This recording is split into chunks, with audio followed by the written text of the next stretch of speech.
meeting to order, and as witnesses know, just for the record, pursuant to Standing Order 83-1, we're dealing with pre-budget consultations in advance of the 2018 budget, and we have 6 panelists here for this panel. Welcome.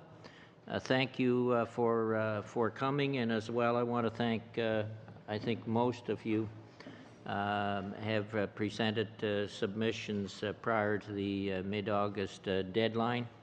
And I might mention as well, you will see members from time to time looking at their iPads. They're not playing games. All your submissions are on the iPads and your recommendations, etc. So welcome, and we will start with the Canadian Construction Association, Mr. Atkinson. And I might say as well, if you could try and hold your comments to about 5 minutes, that'd be helpful, and then we have more time for questions for members. So thank you, Mr. Atkinson. The floor is yours. Thank you, Mr. Chair. I wish to first of all thank the committee members for providing the Canadian Construction Association with the opportunity to appear before you in connection with your annual pre-budget consultations. The Canadian Construction Association, or CCA, represents some 20,000 individual member firms operating in the non-residential sector of the construction industry from coast to coast to coast in Canada. You have our submission. Our submission focuses this year on 3 main areas. 1, supporting apprenticeship training and increasing labour mobility. 2, increasing industry productivity through the use of a targeted tax incentive. And 3, finding a more efficient way to fund infrastructure at the provincial and municipal levels. First of all, on apprenticeship training, very briefly, CCA, like the federal government, would like to see more employer engagement in apprenticeship training. However, according to Statistics Canada, 99% of the firms operating in the construction industry in Canada are small businesses. 60.4% are micro businesses with less than 5 employees. So the real question or challenge for us is, how do we incent SME employers to engage in apprenticeship? And it's CCA's belief that we should take a page from the successful tax incentive program used in the United Kingdom, which specifically incents small to medium-sized business enterprises in engaging in that first apprenticeship experience. And we would think the federal government is best positioned to do that by enhancing the apprenticeship job creation tax credit, which is already in existence. 2, supporting labour mobility. Most employers will reimburse an employee once hired to relocate. But what about where there is no compensation, or where an EI recipient needs help to travel to look for work? It is estimated by the building trade unions that a tradesperson can incur $3,500 annually in non-compensable mobility expenses, presenting a significant obstacle for moving outside their local labour markets. We believe a change to EI policy to permit unemployed construction workers on EI to obtain an advance from their approved benefits to support employment searches outside their local area would do a great deal to incent labour mobility. 3, capital cost allowance. We are recommending that the permissible depreciation rate for Class 38 assets, mobile equipment, usually diesel-powered in the construction industry for earth moving, compacting, excavating, that it be moved from 30 to 50% to better align with the true productive life of these assets. In fact, we have situations in which projects will not allow that type of equipment on the site if it's more than 3 to 4 years for environmental purposes alone or diesel emissions. 3, federal infrastructure programs. Simplify the application approval process by instituting a single window for applicants being municipal and provincial governments primarily. In 2016-17, Infrastructure Canada alone was managing 15 different infrastructure programs. We secondly believe the gas tax fund should be modernized to ensure it keeps pace not only with inflation but also with population growth, since the allocations are made based on the census, which only occurs every 5 years or so. Construction innovation. We support the ask of the Canada Construction Innovations Group which calls for the development and implementation of a comprehensive innovation strategy for the construction sector, and the CCI's pre-budget submission is with you. And just in closing, I can't resist a closing word on the proposed corporate tax reforms to Canadian-controlled private corporations. Canadian Construction Association, given the fact that we have 99% are small businesses are greatly impacted by these proposals, let's get past the rhetoric on both sides and have meaningful consultations rather than working to some arbitrary deadline. And those consultations must take place prior to the enactment of any reforms. It's no good to say, oh, we're going to have a reasonableness test for family employees. Go negotiate with CRA after the fact. Been there before, don't want to do that again. And with that, Mr. Chair, I'll conclude my presentation and we'll be happy to answer any questions the committee might have. Thank you very much, Mr. Atkinson. The Canadian Urban Transit Association, Mr. Leclerc, President and CEO. Merci, Monsieur le Président. Thank you, Chair. Honourable members of this committee, first of all, I would like to thank you for having invited me to appear before you today for your 2018 pre-budget consultations. I'm Patrick Leclerc. I'm President and CEO of the Canadian Urban Transit Association, CUTA. CUTA is the main spokesperson for the Canadian transit sector. We represent all transit networks in the country, providers, private and government organisations, as well as mobility partners and affiliated organisations. I would like to thank the government and parliamentarians and members of this committee for their unwavering and unprecedented support for transit. The advantages of increased investments in transit can already be felt. Transit investments turn into more prosperous communities, communities that are more green, more fair, and especially communities that offer better life for their inhabitants.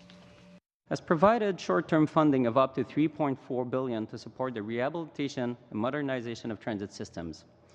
Many commitments have already been made under the first phase of PTIF. While most projects will be completed within the prescribed time frame, the time needed to conclude bilateral negotiations and approve project lists, the complexity of transit infrastructure projects, the procurement process, and limited construction seasons have created some delays, and unfortunately, some projects will not be completed by the required deadline of March 31st, 2019.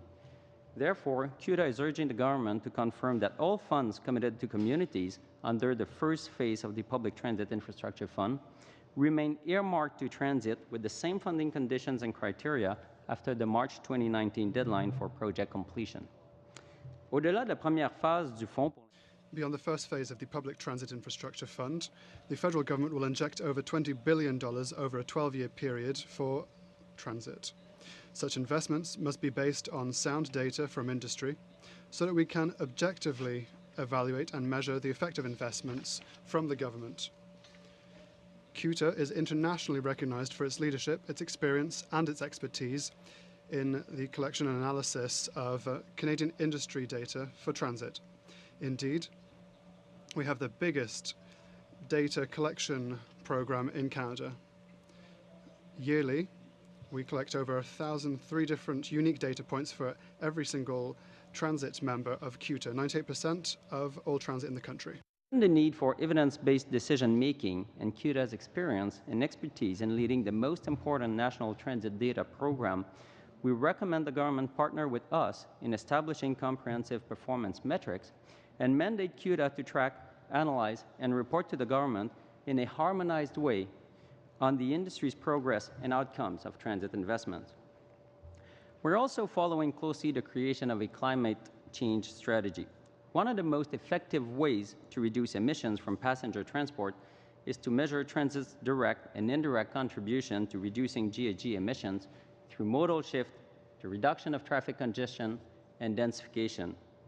We're recommending the government clearly identify modal shift from single occupancy vehicles towards sustainable mobility options such as walking, cycling, transit, carpooling, car sharing, just to name a few, as a key objective and performance metric of federal transit investment to reduce GHG emission. Finally, Mr. Speaker, the Canadian transit manufacturing sector is a remarkable success story. Our bus and rail manufacturers and their suppliers lead the North American transit market, and the Canadian transit industry supports nearly 75,000 high-quality, good-paying jobs.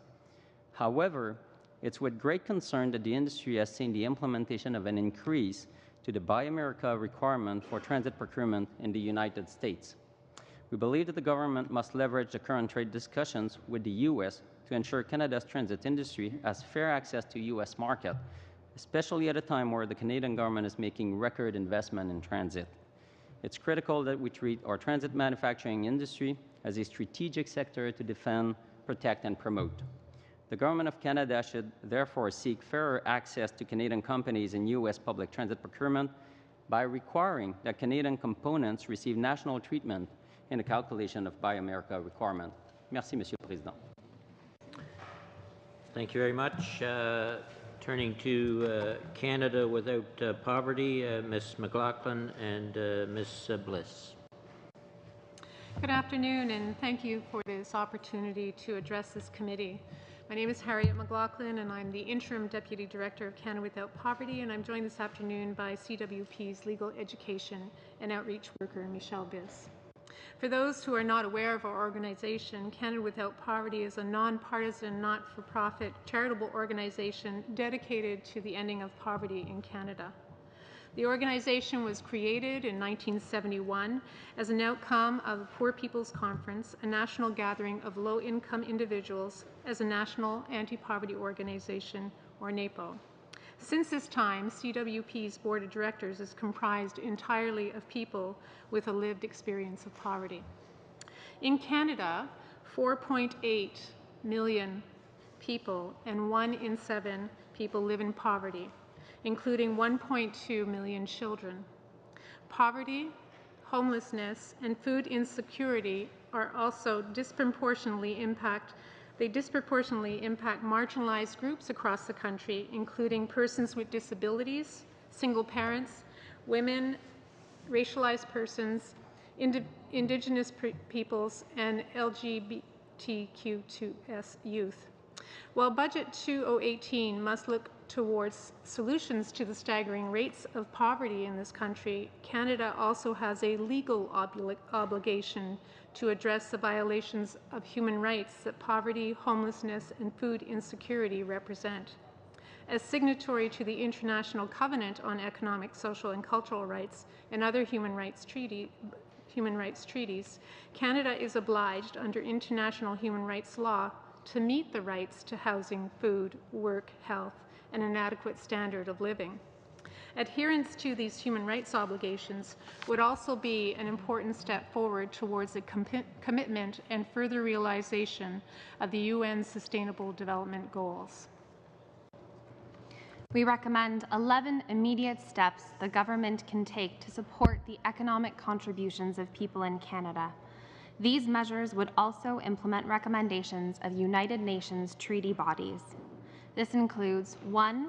Implementing a human rights approach to Budget 2018, which requires an analysis of the effect of spending on marginalized groups, including women, persons with disabilities, and racialized persons, along with concrete measures to address equality and non-discrimination. 2. Ensuring that the forthcoming Canadian Poverty Reduction Strategy uses a human rights approach with dedicated adequate funding in the 2018 budget. 3. Increasing the amount of transfer payments to provinces and territories with earmarked sufficient funds for social assistance, and designating that payments are conditional on rates being set at levels that meet an adequate standard of living. 4. Reinstating the national standard protecting refugees from a minimum residency requirement before receiving social assistance benefits. 5. Setting national wage standards, including a federal minimum wage, to meet a living wage indexed to the Consumer Price Index. 6. Increasing federal spending on child care with the ultimate goal of achieving the international benchmark of spending at least 1% of gross domestic product on childhood education and care by 2020.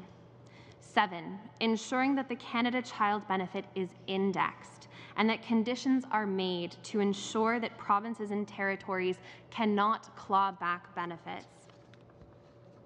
8. Developing a national pharmacare program that provides cost-effective prescription drugs at little or no cost. 9. Dedicating adequate funding to implement a national right-to-food policy with particular collaboration with First Nations, Inuit, and Métis peoples. 10. Ensuring adequate funding is dedicated in Budget 2018 to a rights-based national housing strategy, which engages a variety of robust policy measures. And lastly, addressing the financialization of housing and the perception of housing as a commodity rather than a human right by increasing capital gains tax on profits from selling secondary residences and implementing a tax on foreign investment in property to be funneled into affordable housing options. For further detail on these recommendations, we would like to steer members of the committee to the Dignity for All campaign's Model Anti-Poverty Plan, which was developed through meaning consultation with people with lived experience of poverty. We look forward to answering your questions in this regard. Thank you.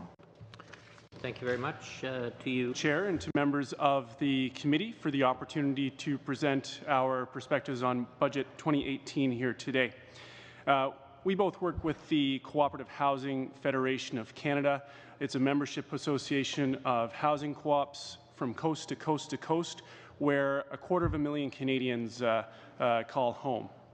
So, on behalf of our organization, it is my pleasure to be here today to discuss our recommendations to help support the federal government in its effort to solve the national housing crisis and to increase productivity and competitiveness in the Canadian economy. Canadians are calling on their government for more affordable housing.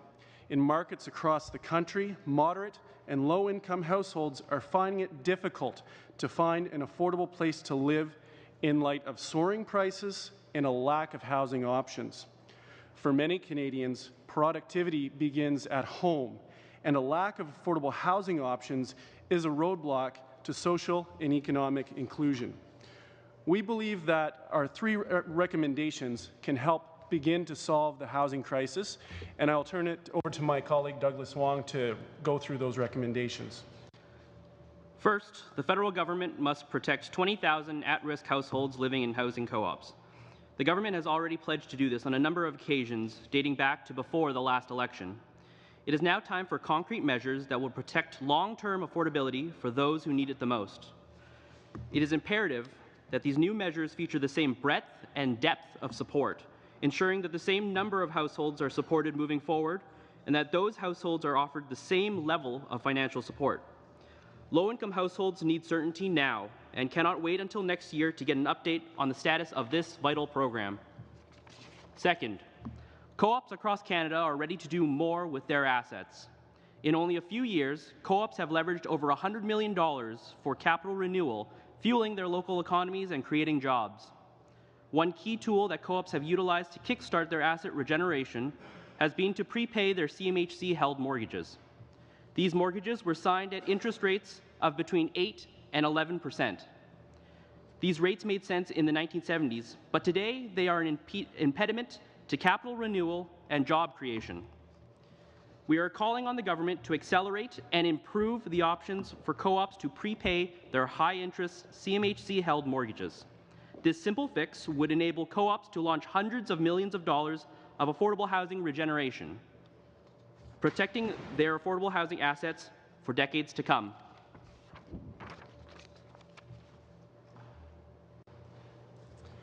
And finally, in order to create more affordable housing, we ask that the government earmark supply measures like pre-development assistance, grants, and loans to catalyze development of more mixed-income, nonprofit housing, much like housing cooperatives. Our sector is ready and eager to build more. Co-ops can build more now, but a meaningful government investment in the creation of new supply would strengthen any effort the sector could spearhead alone. A CMHC study found that those living in housing co-ops saw more improvement on key quality of life indicators, such as an improved sense of community, skills development, and labour force participation. Co-ops are a time-tested platform for providing affordable housing and ensuring affordability over the long term, and are well positioned to help solve the housing crisis. This government deserves credit for presenting a vision for housing in this country and has made great progress in furthering the housing discourse.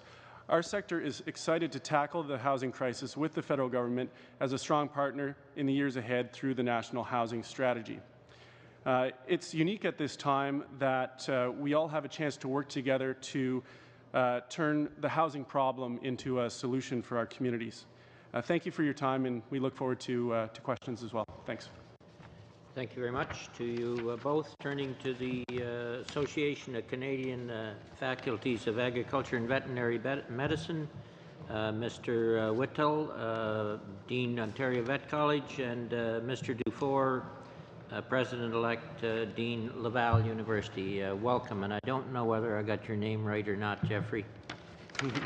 Thank you, Mr. Chairman. Yes, I am Jeff Wichtel, President of the Association of Canadian Faculties of Agriculture and Veterinary Medicine and Dean of the Ontario Veterinary College. Dr. Dufour and I thank you for the opportunity for allowing us to present to you today. ACFA-VM comprises 13 world-class training and research faculties spread coast to coast. Together, we are a catalyst for the development and adoption of innovations in food, agriculture, and veterinary medicine. Our work has greatly evolved over the past 2 decades. It is now highly interdisciplinary and closely aligned with society's health, food, and environmental challenges. We provide the science and the trainees that ensure continued public trust in Canada's ability to safeguard our food systems. We are a powerful network of Canadian food universities, a tremendous resource that needs to be better leveraged. Why do I say that? First, Canada needs our trainees. Our graduates, be they domestic or international, have virtually 100% employment. It is estimated that there are 4 jobs for every one of our graduates. We need to invest in people to realize the export-led growth in agri-food that we know is possible. In research and innovation, we prioritize the application of our discoveries by the agri-food industries, and we ensure the safety of our food systems. Just some examples: improving disease resistance in food animals, thus reducing the need for antimicrobials and protecting humans from antimicrobial resistance, while providing Canadian genetic businesses with an outstanding international market advantage. Enhancing plant, crop, and animal efficiency, quality, and safety, for example, to reduce the climate change impact of crop production practices. Canadians nationwide were recently asked about research and innovation priorities at universities. Respondents ranked health, feeding our growing population, and climate change as the top 3. These topics are our business. So what can we do for you? The Barton Report says establishing an appropriately trained workforce and innovation ecosystem will help unleash the potential of the ag-food sector. We certainly agree with that. Together with agri-food businesses, through enhanced training, research, and innovation, we can develop the Canadian brand for safe and nutritious food envisioned in the Barton Path to Prosperity. I'll now hand it over to Dr. Dufour to present our specific recommendations. Monsieur le Président, membres de ce comité. Chair, committee members, good afternoon. We have 3 proposals. First of all, dollar-for-dollar funds. We know that small and medium-sized enterprises are very innovative, but they do find it difficult to match funds. They find it hard to bring forth the matching funds to pay for research. What we ask is that you help them to match these funds so that they may invest in research and development in a more intense way than they do currently. For example, SMEs could invest $2,000 to $5,000, but they could be even more innovative if we help them. Big companies, of course, can pay matching funds for big programs that can go up to $1 million. That is not what SMEs can do. Another element with regards to this is the percentage in matching funds. The in-kind percentage, we would like this percentage to go up because these companies often can contribute through products, through human resources, or through equipment. This could help them be even more innovative. Second of all, training. For a number of years, we have developed a number of short-term and long-distance training programs. There are several hindrances: availability and costs. Training often happens at a university or elsewhere which does not meet their temporal capacities, and so we would like you to help them with a special fund that would allow them to offer training on production sites, in production sites themselves. Universities are ready, we have seminars, we have material ready, we have resources, and therefore we could improve SME innovation by simply going to the SME rather than having the SME coming to the company. Third of all, with regard to the Canadian side of things, with regards to supporting innovation, we could create a national excellency centre where all faculties that already work in innovation could together transfer much of this knowledge and develop new knowledge. For a number of years now, we have done a lot of work with big data, but companies need our knowledge to well understand how this big data can actually be used in innovation, for biotechnology, for example. These are very important elements. Thank you very much. Jeff va compléter. Okay. Go ahead, Jeffrey. So in summary, what steps should we be taking to help double our GDP growth in agri-food? First, we need to invest in people. ACFA-VM members are the suppliers of the human capacity required for innovation in agri-food. We can help develop policy to enhance our agri-food and veterinary capacity, including how best to attract top talent from overseas to support our Canadian economy. Secondly, we need to make funding for both fundamental and applied agri-food research a clear and stated priority for all federal funding agencies. Finally, innovative networks must include both businesses and academic sectors. Neither sector can do it alone. ACFA-VM is a rejuvenated network among universities, but it needs better and stronger partnerships with government and industry. We need NCE-like platforms to make this possible. Mr. Chairman, thank you very much. We're happy to address any questions on our proposals. Thank you both. With Spirits Canada, Mr. Healy. Thank you very much, Mr. Chair. My name is C.J. Healy, and I am the Executive Vice President of Spirits Canada. The Canadian spirits industry is a local industry, employing hardworking Canadians across the country, and are proud purchasers of the finest cereal grains bounty Canadian farmers produce. In many parts of the country, we are well into harvest time, and our master distillers are keen to get their hands and their well-trained noses into this year's crop.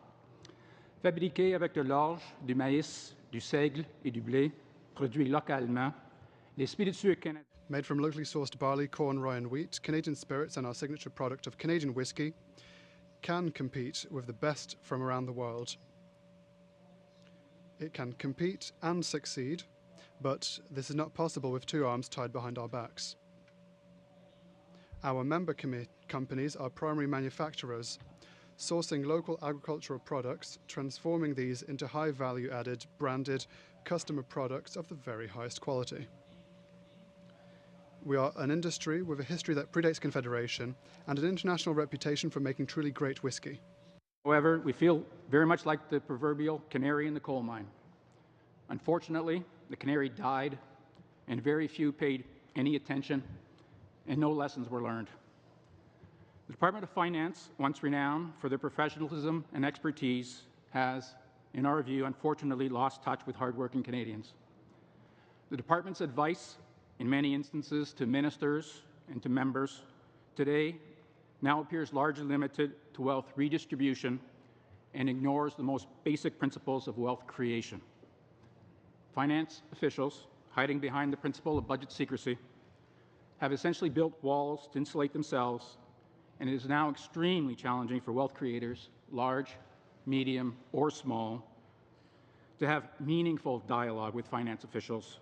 And nowhere is this unfortunate dynamic more prevalent than with an excise duty policy. On April 1st, 2018, under a dubious provision included in last year's federal budget, beverage alcohol duties will increase by CPI.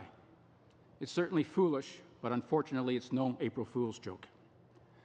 Given excise duties carve-out for Canadian wines, the measure is a clear and distinct breach of Canada's international trade obligations. Due to Finance's lack of consultation with Global Affairs Canada or other trade experts, we understand that Canada's entire federal beverage alcohol excise duty structure may now be part of the NAFTA renegotiation, will be a focus of the new dispute settlement provisions of CETA and may be a catalyst of a potential WTO dispute by a range of Canada's major international trading partners. Some have stated that last year's increase on a bottle of spirits of 7 cents, mind you, 21 cents at retail, was insignificant, and that this year's automatic increase will be insignificant. Yet, as the evidence provided to this committee by financial officials themselves, no analysis was undertaken by those responsible to substantiate these claims. The reality, the unfortunate reality, is that for spirits, the automatic annual increase in excise duties is akin to one more turn of a tourniquet wrapped around the neck of the Canadian spirits industry. A difficulty in breathing has become life-threatening. In fact, the industry has already felt a compelling investment chill. The prevailing international sentiment is that Canada is no longer open to investment in the sector. Les spiritueux canadiens et la France. Canadian Spirits and our signature Canadian whiskey franchise now face even stronger headwinds. Headwinds that have recently pushed Canadian whiskey behind Scotch, American, and Irish whiskeys on the international market.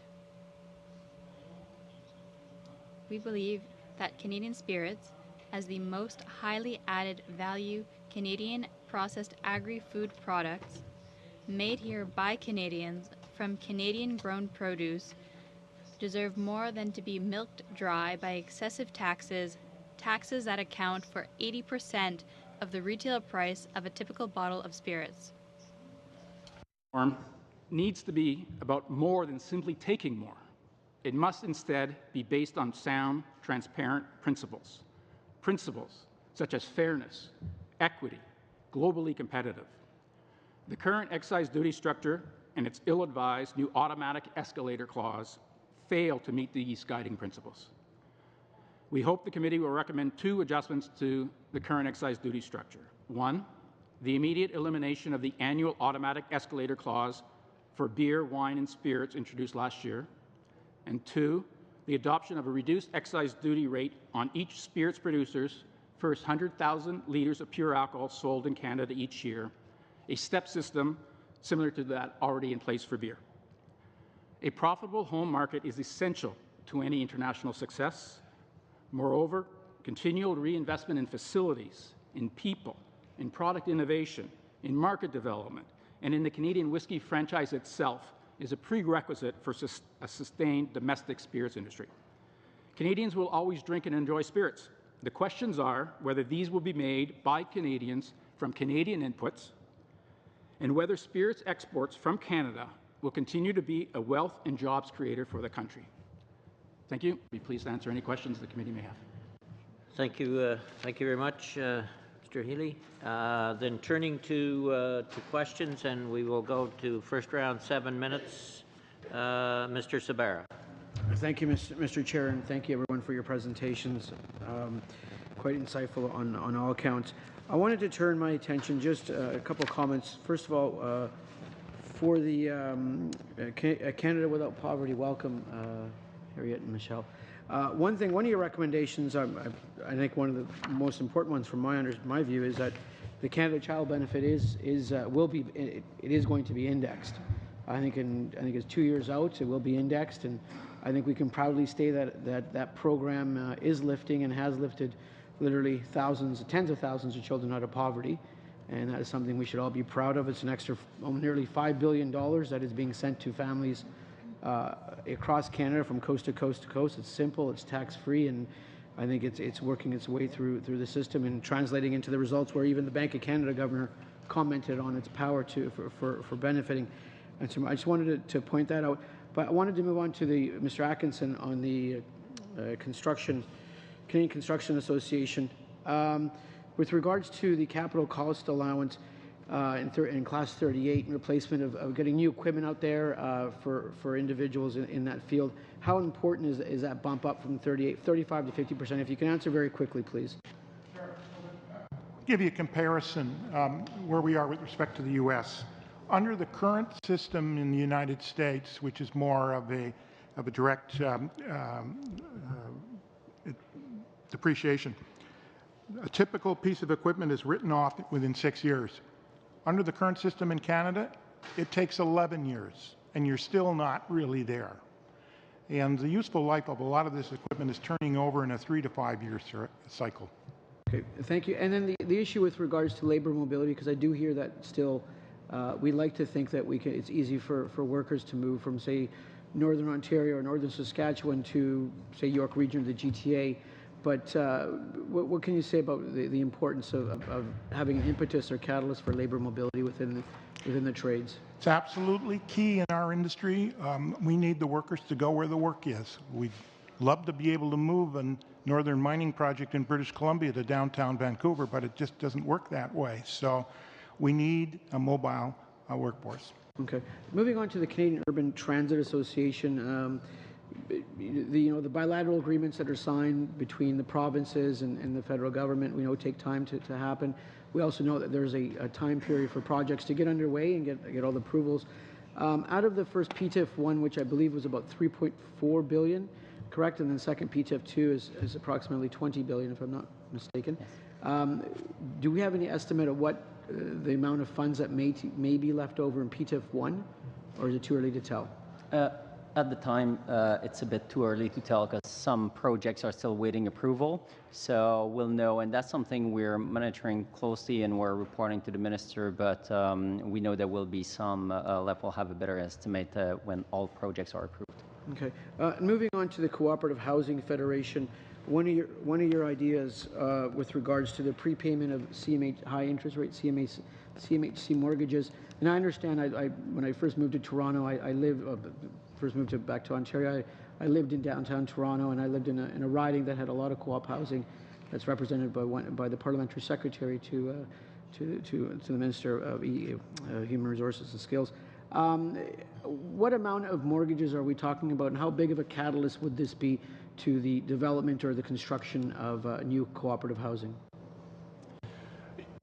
We think we've really only scratched the surface of the potential of new financing of housing cooperatives to fund modernization. Again, the indicator right now is just in about a 2-3 year period. We've leveraged about $100 million in new mortgage financing to finance the renewal. So we think it could be significantly more if the terms of prepayment were improved for certain types of housing co-ops. Okay. Thank you, Mr. Chair. So, and I do agree with you. I remember canvassing some of the co-ops in that riding and meeting the individuals there, and these are individuals that we want to make sure that are not being left alone or behind, if I can use that term, and we need to assist, and our government is there doing that with obviously the development of our national housing strategy as well. Moving on, Mr. Atkinson, I do want to go back to you for a second. I forgot. Thank you for your constructive comments with regards to the current conversation around tax policy in Canada. Thank you for using the terminology of that we need to calm down the rhetoric, and that our government is consulting and we are listening to all sides of the debate and all ideas that are being generated. Thank you for saying that. That was nice of you to hear, nice of you to say. So thank you. Moving on to the Association of Canadian Faculties Agricultural Veterinary Medicine.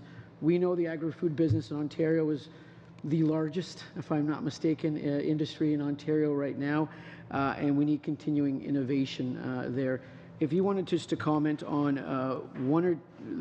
your top 2 ideas of how we can move the needle with regards to innovation, with regards to a very, very important sector of the Ontario economy specifically, and of course for Canada. Thank you.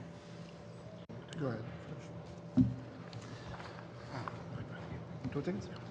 Okay.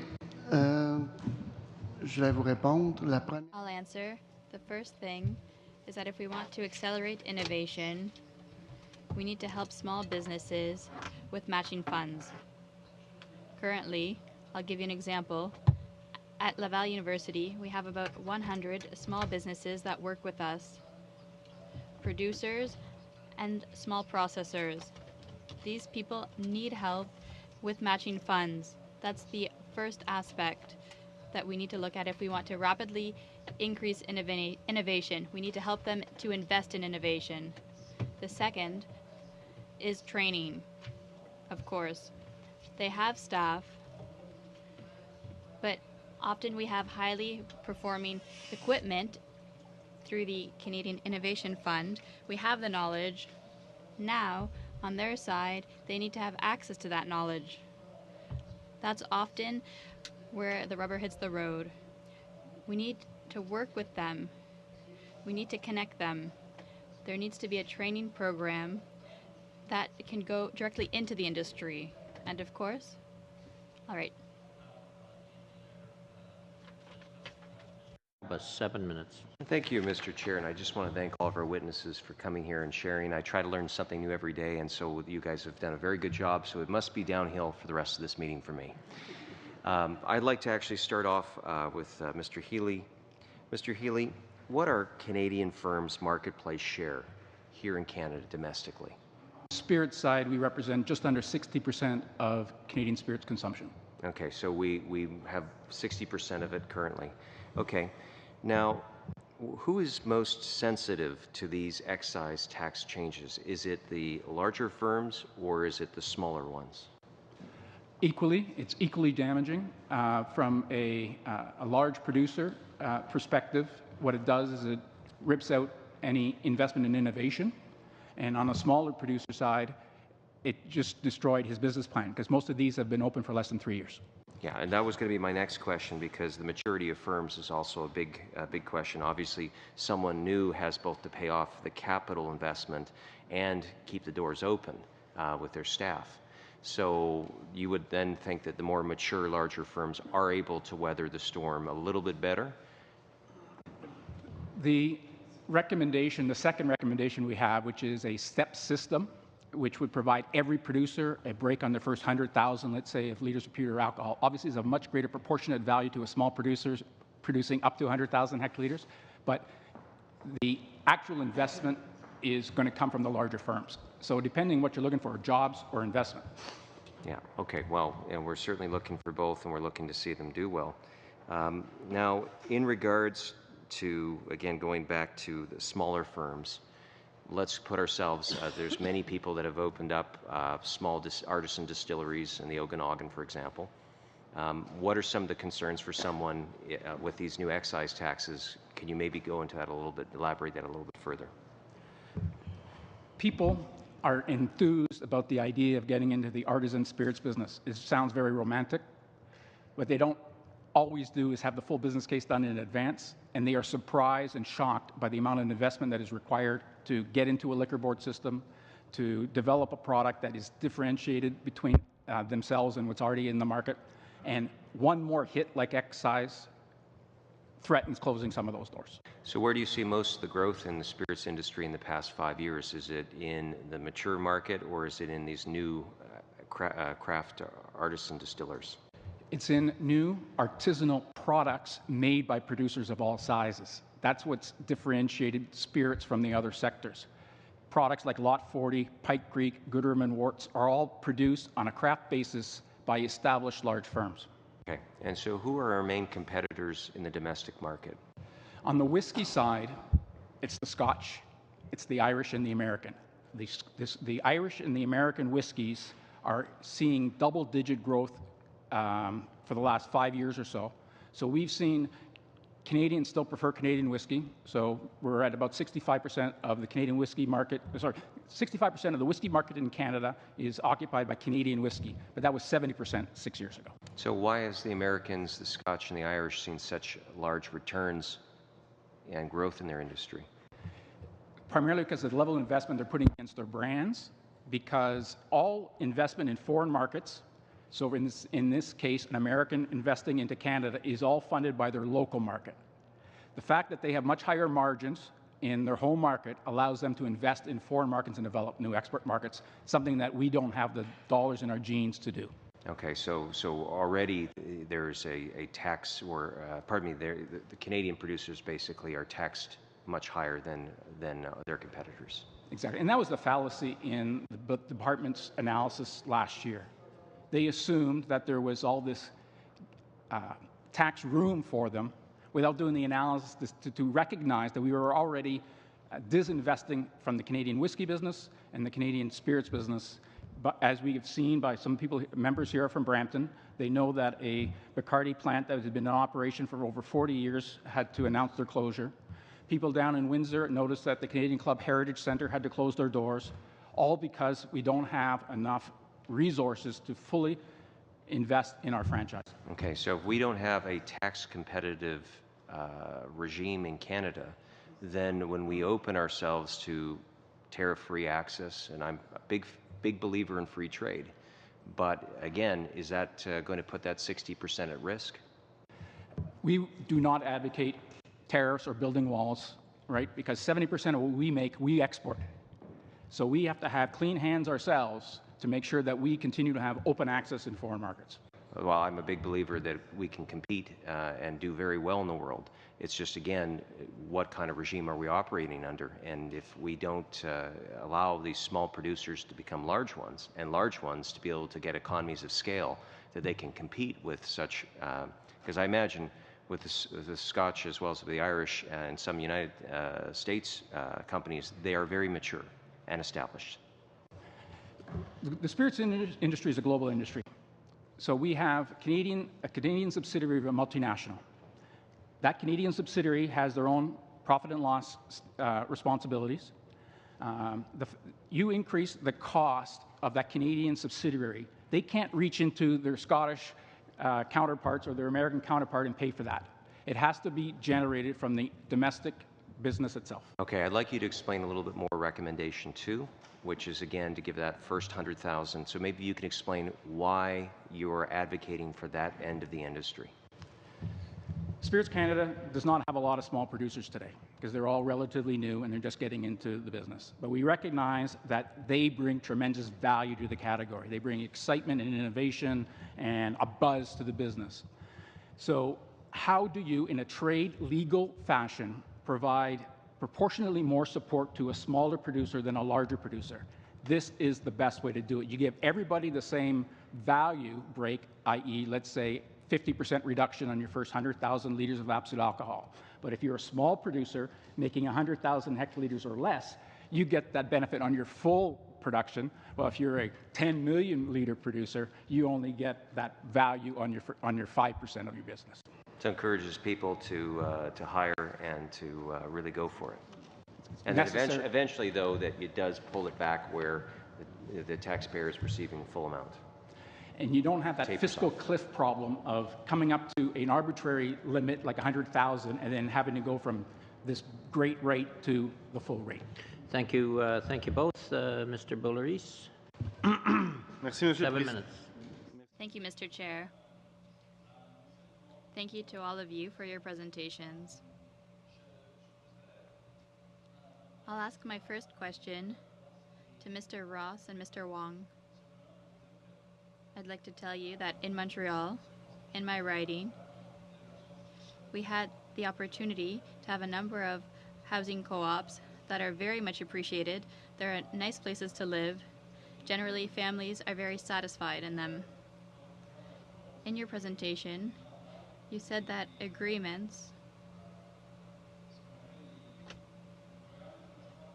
the interim funding program that extended agreements would be ending in March 2018. For a number of years, there have been people living in co-ops that were built 20, 25, 30 years ago, and they have a lot of uncertainty. They're wondering, will there be a huge increase in their rent if no measures are taken by the federal government? Now there's a new deadline coming up. What do you want in that area? For many people who are experiencing poverty, housing is the main cost that they have, and a change in the cost of their housing has a huge impact on families' ability to buy clothing for their children, to do their groceries, etc. So what do you want concretely from the federal government to be able to reassure those families? It's certainly becoming more time pressing. low-income households, housing cooperatives, residents of social housing across the country need certainty about the future of assistance that's offered to low-income households so that they can continue to remain in place and continue to enjoy the benefits of living in a housing cooperative. Through our ongoing engagement with officials at CMHC and with the Government of Canada, we're very optimistic that we're moving in the right direction. But specifically, what we're looking for and what we're hoping to see very soon is a very clear declaration that there will be continuity of assistance to low-income households living in housing cooperatives. It's important that this is announced soon so that the implementation or renewal of this assistance is delivered in a timely and seamless manner because, as you can appreciate, if you're a low-income Canadian living in a housing co-op, you know your co-op will no longer be receiving subsidy at March 31st. You need to start thinking about how am I going to pay for my housing charges if there's a significant increase. Do I need to move? Do I need to move into my parents' home? So it's important that it's timely, seamless, and is offered at the same breadth and depth of support as before. Merci. Question. Thank you. Now a quick question for you again, Mr. Ross. In your recommendations, in the third point, you talked about building new housing. But according to you, I wouldn't say in an ideal world, but if we were serious about having affordable social housing, what would be the number of housing units, whether in co-ops or social housing or affordable housing? How many would you like to see over the next 5 years? Question. It's difficult to say how many units we necessarily need on the market because through ensuring continuity of assistance or delivering assistance directly to households, you may be able to alleviate some of that core housing need.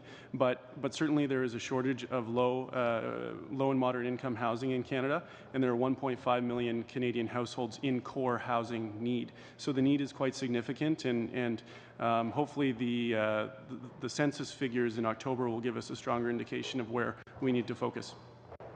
Merci. Je voudrais passer maintenant. Thank you. Now I'd like to speak to Ms. McLaughlin and Ms. Biss.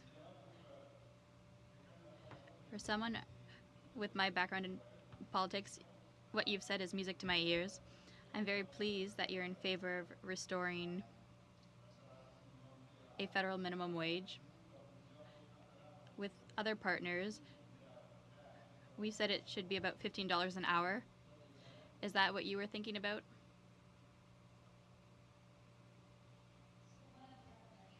Developed through the Dignity for All Model National Anti-Poverty Plan, which was a plan that we developed in collaboration with a number of organizations, academics, as well as people with lived experience of poverty. What was negotiated around the table was a living wage amount. So we didn't land on whether that would be $15, but we did say that that would be a living wage that's indexed to the consumer price index so that it could move throughout the years due to inflation. Okay. Et là, je vais...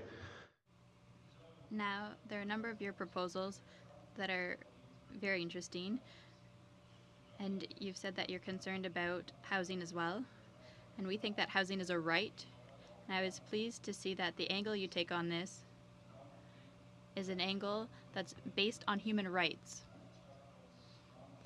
And as a G7 member, as a relatively wealthy society, I think we should be doing more, doing better. We should be an example for others. But it's funny that I'm the one asking this question, but how will you pay for all of this?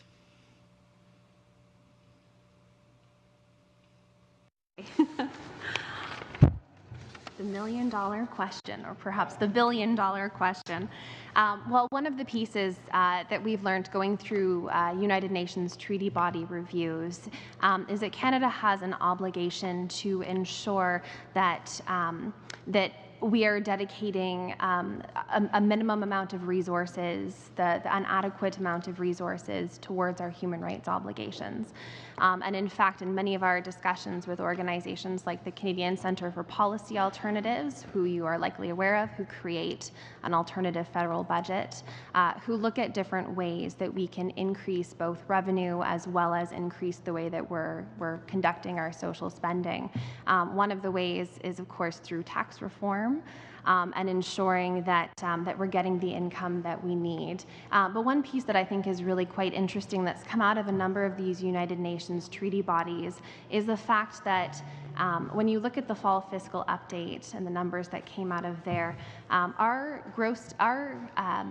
our social spending as a percentage of our gross domestic product is at its lowest level since 1949, believe it or not. And if we were to increase that by 1%, then a lot of revenue gets created to be, or a lot of money becomes free to be spending towards our human rights obligations. And under our international human rights obligations, we are required to spend an amount of resources that is adequate towards our obligations. Thank you. We're out of time, but just spinning off that question, Mr. Buller, is you do have 11 recommendations on here. If I was could you, which one or two of those recommendations pops out at you as a must? Well, I think one that includes a number of the other ones is recommendation number 2, which is the Canada Poverty Reduction Strategy with a human rights approach that would address the comprehensive picture of poverty and human rights. So it would include housing and food insecurity and those types of things. So the recommendation number 2. Okay, thank you. Mr. Fergus, 7 minutes. You good? Merci beaucoup, Monsieur le Président. Puis... Thank you very much, Mr. Chair. I would like to thank all of the witnesses who presented today. I've read all of the briefs you've submitted. They're very interesting, and they raise a number of important points.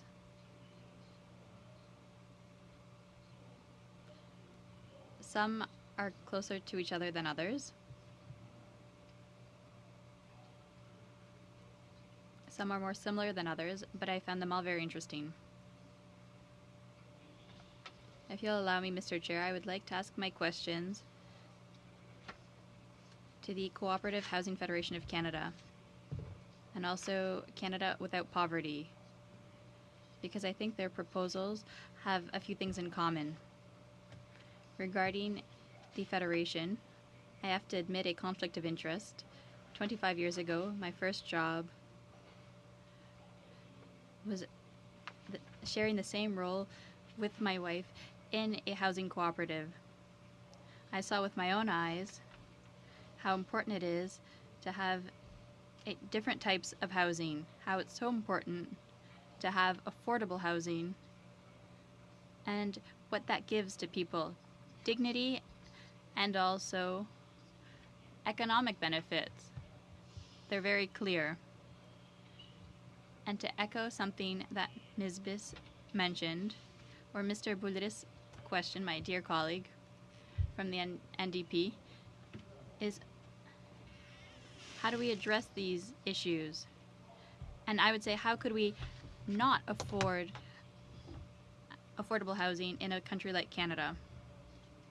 So Mr. Ross, Mr. Wong,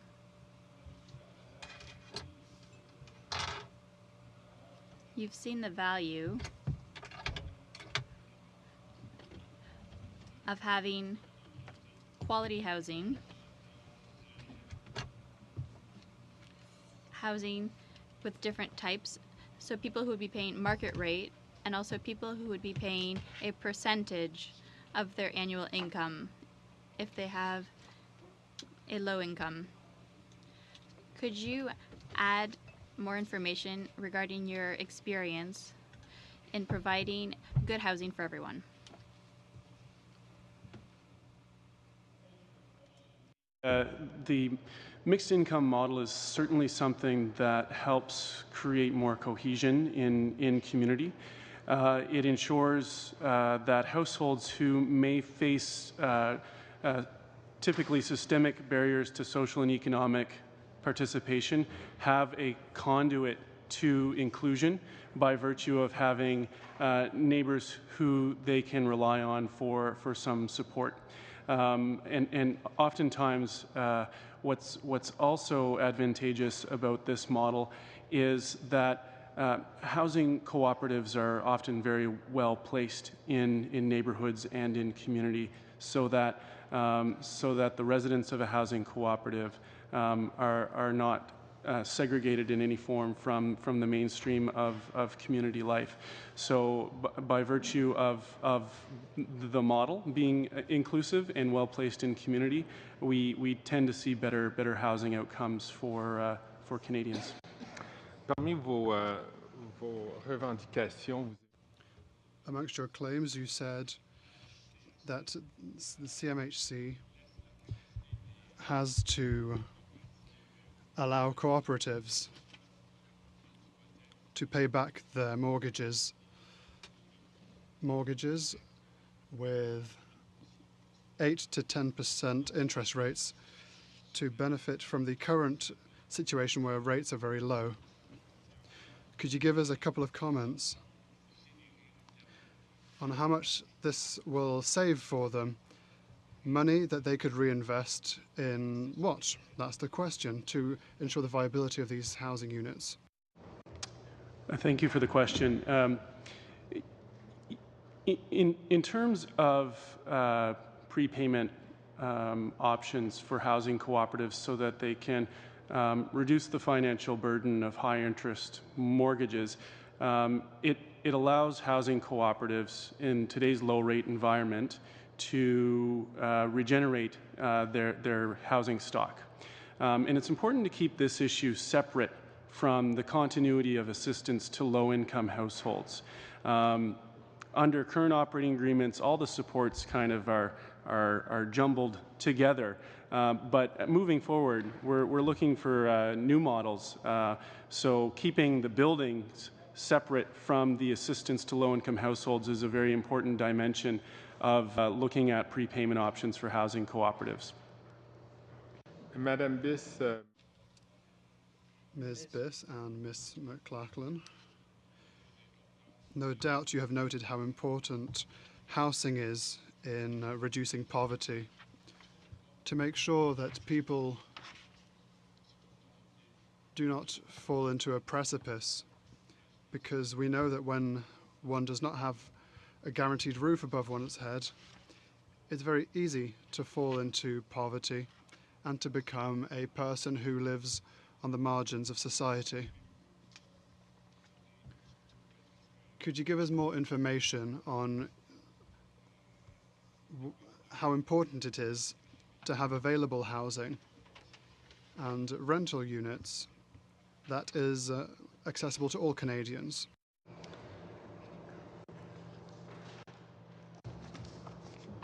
Sorry, just sorting out which one of us. That's a very important question because we know that housing is critical to people's dignity. It's critical to participation in the community. It's critical to all aspects of life. And for people who don't have access to housing, temporary or stable long-term housing, the cycle of poverty continues. Many of our board members could tell you, all of which who have lived experience of poverty, what those realities of housing insecurity are. But really critically, when you don't have housing, when your rights are violated, that violation of dignity that exists is often overlooked. And I think that's why the rights-based approach to a national housing strategy is so critical, to make sure that people can access housing and can access their right to housing. Thank you all. We'll go now to 5-minute rounds, starting with Mr. Shields. Thank you, Mr. Chairman. Appreciate all the witness today and the information you bring to us. I'd like to start with the construction minister, Mr. Atkinson. When you're talking about recruiting or employees' mobility, I just need to clarify, Are you talking about the process of interviewing for a job or the process of moving somebody to a new work site? Because those are two different things, and I think you said a little bit about both. Could you clarify that? Well, the particular suggested change to the EI would be with respect to people who are currently on EI. So it would be to look for a job. In some cases, not all cases, as you probably well know, once somebody is employed, often the employer will pick up the relocation costs. But we're talking about a situation where somebody on EI who can't find work in their own market, that expense to just go to that next market to try and line up some interviews and look at potential employment, that's the kind of expense we're trying to see. So you're not talking about specifically Party A applying for a job, Party B? No. We're talking about a situation in which they know there is work in the construction industry in a neighboring province or in a northern region of their province, but to just go and look for work in that area and be interviewed, etc., there's a cost to that, and it is a barrier. How about the use of technology in the sense of searches by technology, Skype, all those types of things? Sometimes that can be used, but if you're looking for a tradesperson, often you want to see a demonstration of their craft ability. Appreciate that. Going on to, you mentioned something about the gas tax, which I know a little bit about. You also mentioned StatsCan and the population. Many of the communities in the province where I live, they do annual because they don't wait for StatsCan, so they pay for it themselves in doing it. And they're getting very successful at doing technologically. I know one community of 60,000 people gets 60% return online without spending a cent. So communities are doing that because they can't wait that 5 years. So I appreciate you pointing that out. But you talked about the gas tax model, of how money gets to municipalities are often the major piece of what you're talking about. How about the current funding model of grants that go through federal, provincial, and getting to it? Any opinion about that process? Well, that's Canada, right? We have a provincial level of government. In many cases, municipalities are nothing but a creature of statute, so don't have any legal status, so it's difficult for the federal government to do an end run in those circumstances. But quite frankly, the model, with all its complexities, works pretty well. There are some places where improvement can be had, but yeah, given our multi-government levels, it's surprising that we get anything done at 3 levels. Thank you for that. You pointed out the micro businesses, and I really appreciate that because often I know of the micro businesses in the construction are family groupings in the construction. Do you want to just make another comment about that percentage and what your knowledge of that is? Well, yeah, StatsCan current data says 60.4% of the firms active in the industry are micro, less than 5 employees, 99% less than 100 small business by StatsCan's definition. But I just want to talk about something that, with respect to the passive income and what's coming under a bit of attack by Finance Canada and the suggestion that these companies are keeping money in their businesses to avoid paying tax. It's ridiculous. In our industry, you've got to keep a healthy balance sheet if you want an operating line from the bank and you want to support your bonding limits. In many cases, also, this is your chestnut or war chest when things go badly to have that money in there. You mentioned a critical piece to that industry, the bonding. That is a financial passive thing. They've got to have it because in these days the bonding industry is a huge cost and you have to have access to that funding. Can't do any federal government work of any meaningful size without it. All right, thank you. You got quick question. Quick question over here to Ag. I know of a couple of examples in the feedlot industry where a cooperative with the feedlot industry and government funding, in a sense, they produced a world-class animal safety program. Potato Producers of Alberta also. Do you have one example? One, I know you asked, my colleague who asked away asked for an example. Have you got one example of a cooperative with your level and producers? No, you do it. You do it. You do it. Which one would you like to talk about? You can pass the information to us later if you want to be absolutely clear, Jeffrey or John. Okay. Your looking for one example where our collaboration succeeded. Well, we have many. In the faculty, well, I will take my faculty as an example. In our faculty in 2000, we created the Institute of Nutrition and Functional Food. At that time, we have changed our business model, and we received at that time 7% of our annual fund in research from the industry. Today, we are at 57, okay? And it means $30 million a year. And if you want the name of the companies working with us, come to see me after that. And I have many good success to propose you. No, that's a good example. Thank you, Mr. Chair. Thank you both. Mr. McLeod. Thank you, Mr. Chair, and thank you to all the presenters here today. I wanted to start off by talking about housing, and more specifically to the presentation by the Cooperative Housing Federation. I really applaud your efforts in bringing some of the issues forward. I think you've got some very good recommendations that will work well throughout all parts of Canada, and especially in the Northwest Territories where I come from, and that's the jurisdiction I represent. We've had issues with the operating agreements for social housing for many years. It's been on a sliding scale, and it's really been posing challenges, especially in the area of our communities. And it's limited our ability to create more stock, and that's compounded the issue. And of course, our population doesn't allow the funding agreements to be well balanced for us. I think in the last government, we were getting $1.8 million a year for housing, and we can't do much with that. And it's forced our government to spend more money that they can't afford to spend. We're at 8% of our budget being spent on housing, which is probably just about the highest in Canada. I think Nunavut is at 13%, which is the highest in Canada. And it's really creating a lot of challenges because now 70% of our budget for the government of Northwest Territories is on the social envelope, which includes housing. And we have, and I had a chat with Mr. Wong earlier, 3 housing co-ops in the Northwest Territories. They seem to work really well, but we only have 3. Now, I don't know if that's because of limited financing or what the situation, but I'm not sure how well that's being promoted in the North.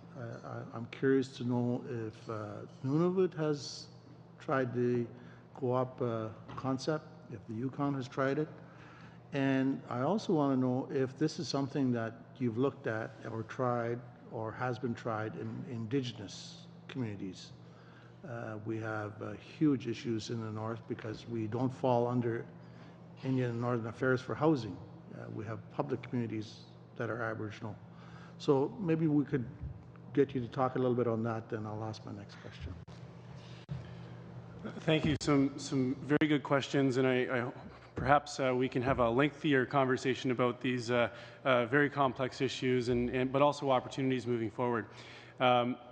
Specifically on our focus on the development of new housing cooperatives, just writ large.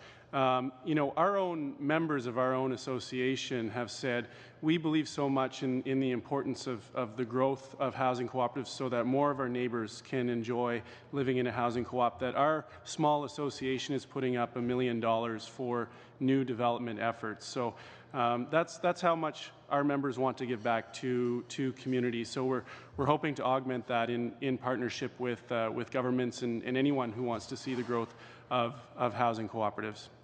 In terms of the role or history of housing cooperatives in offering housing options to Indigenous communities, we do have a number of members across the country whose housing cooperatives were developed under older urban native housing programs, and they are certainly looking to see some sustainability as a result of the national housing strategy. So I hope that answers a few of your questions and would invite a lengthier conversation on more specifics, but I hope that addresses some of them.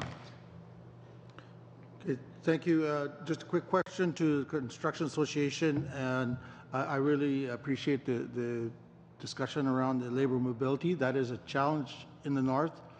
Most of our communities are fly in, fly out, and you could put a diamond mine 500 kilometers away and it doesn't benefit a whole lot of people if they can't get there.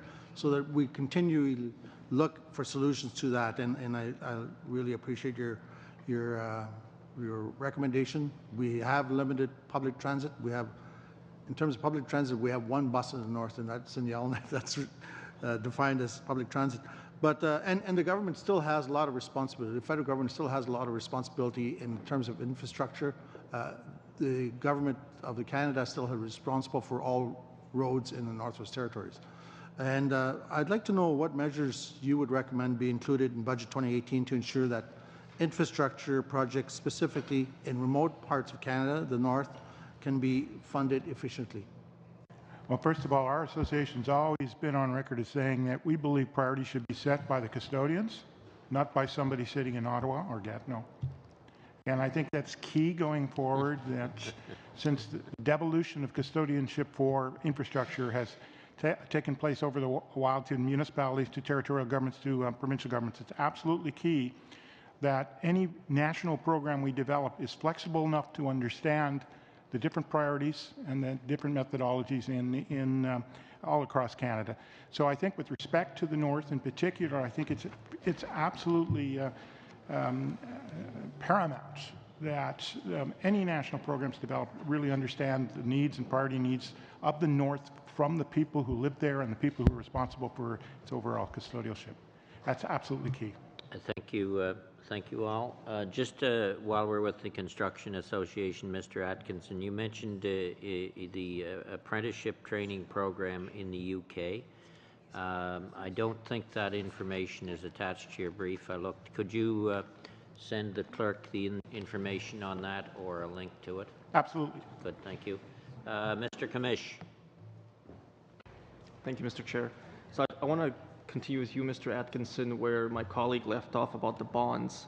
You had mentioned at our beginning during your presentation that the small business tax changes being proposed would have an impact on your industry, but specifically on the bonds, like, could you give us an idea of how much does a company need to hold in order to obtain a federal government contract, just an average, or for a small-sized company?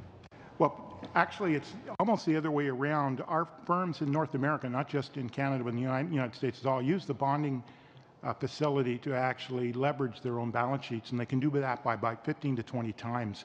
So what the bonding regime does for them is allows them to operate on rather large projects and use contract performance security that doesn't hamper or restrict their other abilities to get operating line, et cetera, which you would have in situations where you had to put up letters of credit, for example.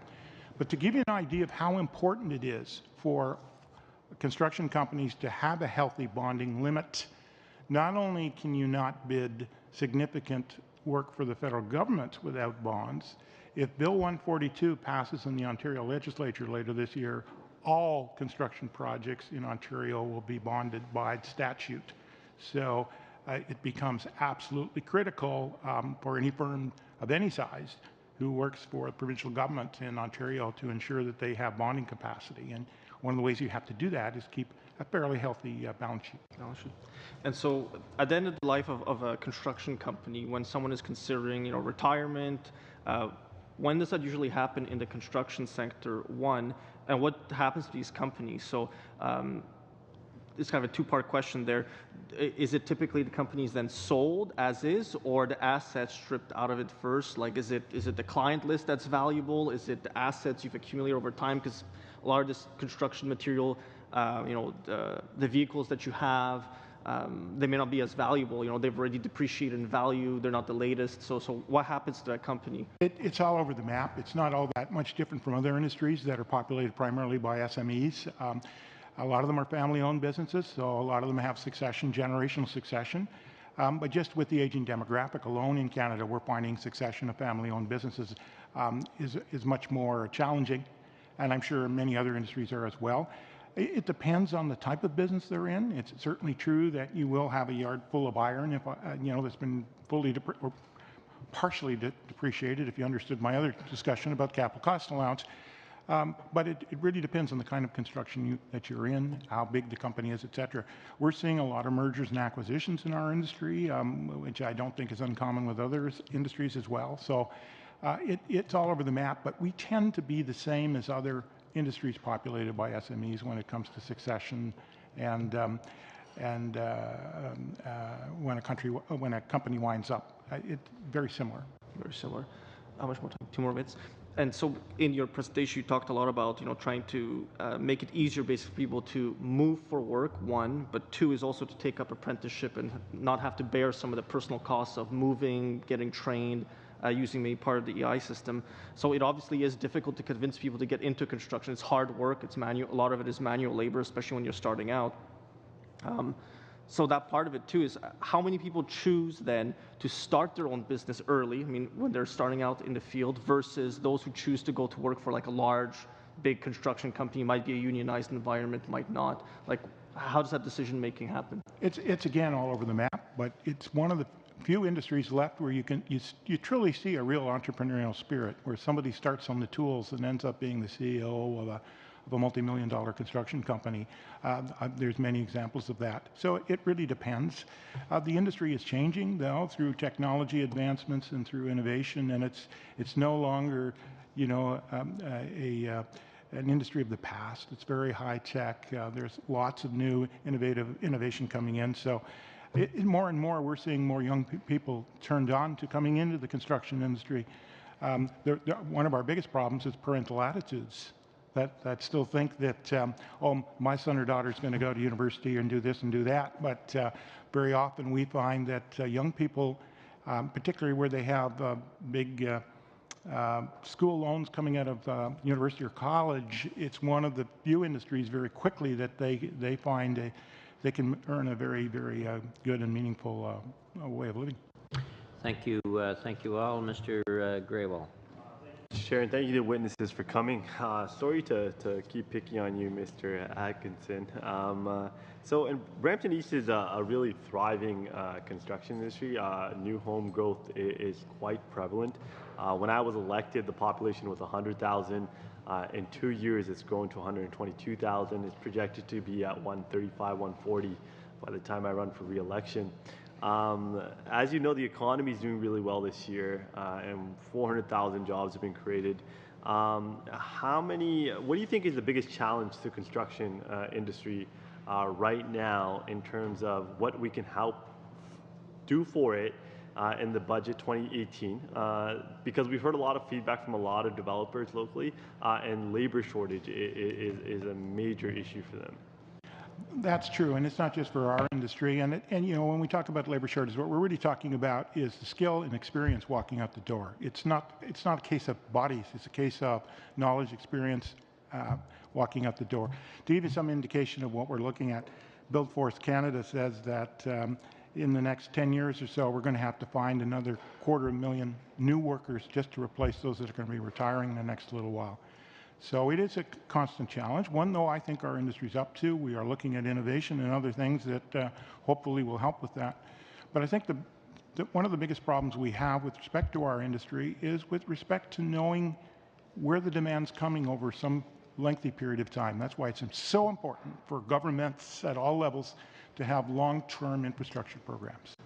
Yes, the program may change from one year to the next depending upon other fiscal realities, but at least if you have a long-term plan in place, you can do those adjustments hopefully 3, 4, 5 years out so that the construction industry doesn't find itself having to turn on a dime when programs are stopped, ceased, or have to start up again. So I think what government can do as a major user of construction services at federal, provincial, and municipal level is to make sure that they have long-term capital plans that are capable of being, yes, massaged when needed, but are available to industry. You spoke about skilled labor. How is the temporary foreign workers program being used by your industry? Well, up until recently, the only reason we used the temporary foreign worker program was because the front door for permanent entry was closed to us. under the old point system. There was no way you were getting in as a tradesperson under the old point system. So what we would do is we'd bring them in under the temporary foreign worker program and hopefully put them into a permanent entry program through one of the provinces, a provincial nominee program, or later on, when new programs came available, Canadian Experience Class, we could then stream them into permanent entry. But the main reason we used that was to get more permanent workers into Canada. And in fact, our first option is always to hire locally.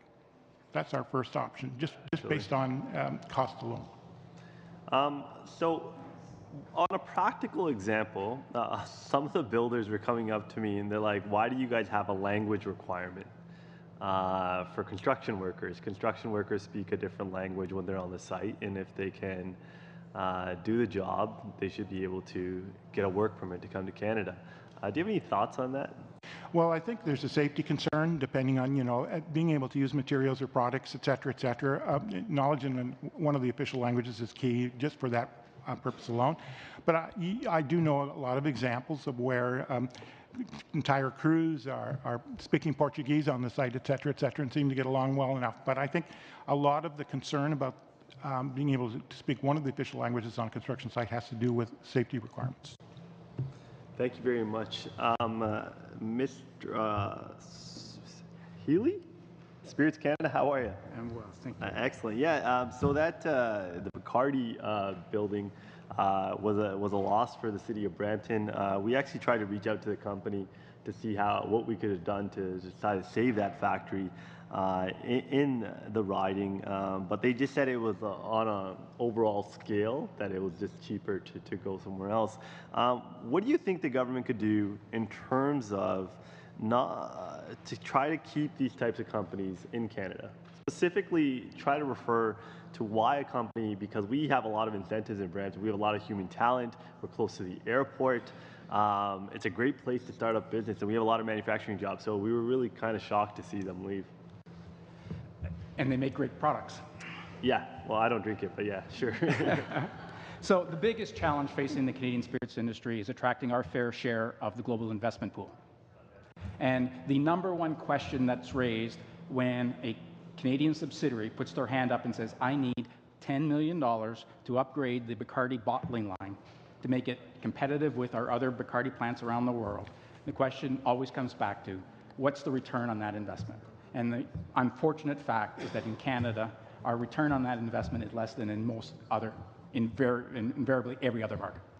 But that's the case. I used to work at Pepsi, and Coca-Cola is headquartered in Brampton, and we've toured their facility, and they actually have the biggest bottling plant in North America in Brampton.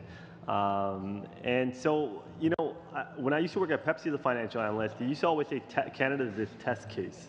As it just represents a very small portion of a Fortune 500 company's revenue model, and they used to use it launching new products, et cetera, et cetera.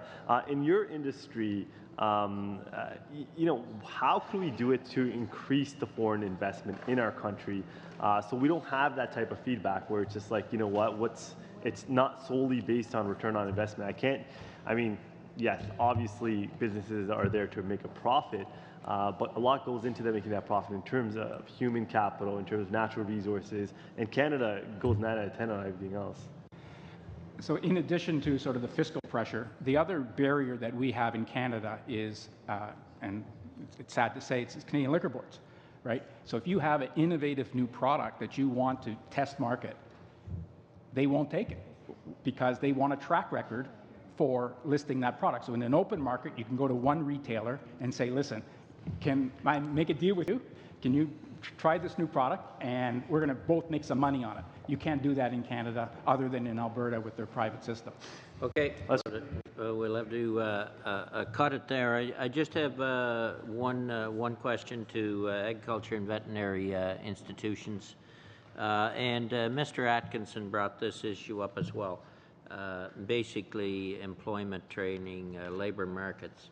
And you recommend in your second recommendation that federal government support 2 programs to invest in employee training and development. The federal, and I'm wondering where the federal government should be going in this area. We have labor market development agreements with provinces. We increased the spending in that area by $125 million, and now $2 billion is being transferred to the provinces from the federal government for labor market development. How come can you, or why don't you, or how come you can't tap into that $2 billion that's being transferred from the federal government to the provinces? Is it working? Is it not? I know it's up for renegotiation right at the moment. It may be something we want to think about, and if anybody else, Mr. Atkinson, wants to come in on this, come in. I will answer. Well, it's certainly not working quite well because we have very few personnel coming for training in the university first. Probably it works for other level like secondary level or maybe collegial level, college, but for the university not. But the second thing is the fact that probably many companies have not sufficient personnel able to work with the new technologies, so they need other type of personnel, and this is why it is important that HQP be interested to buy small and medium-sized companies, and it happens. The question that you have asked is how many of our diploma goes to entrepreneurship, around 10 to 15% now.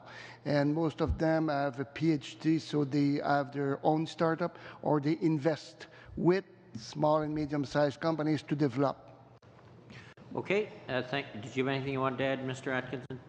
Some of our provincial associations do use or do utilize the provincial governments through those types of funding, so they're certainly aware of it. But as you probably are well aware, it's a different kettle of fish right across the country.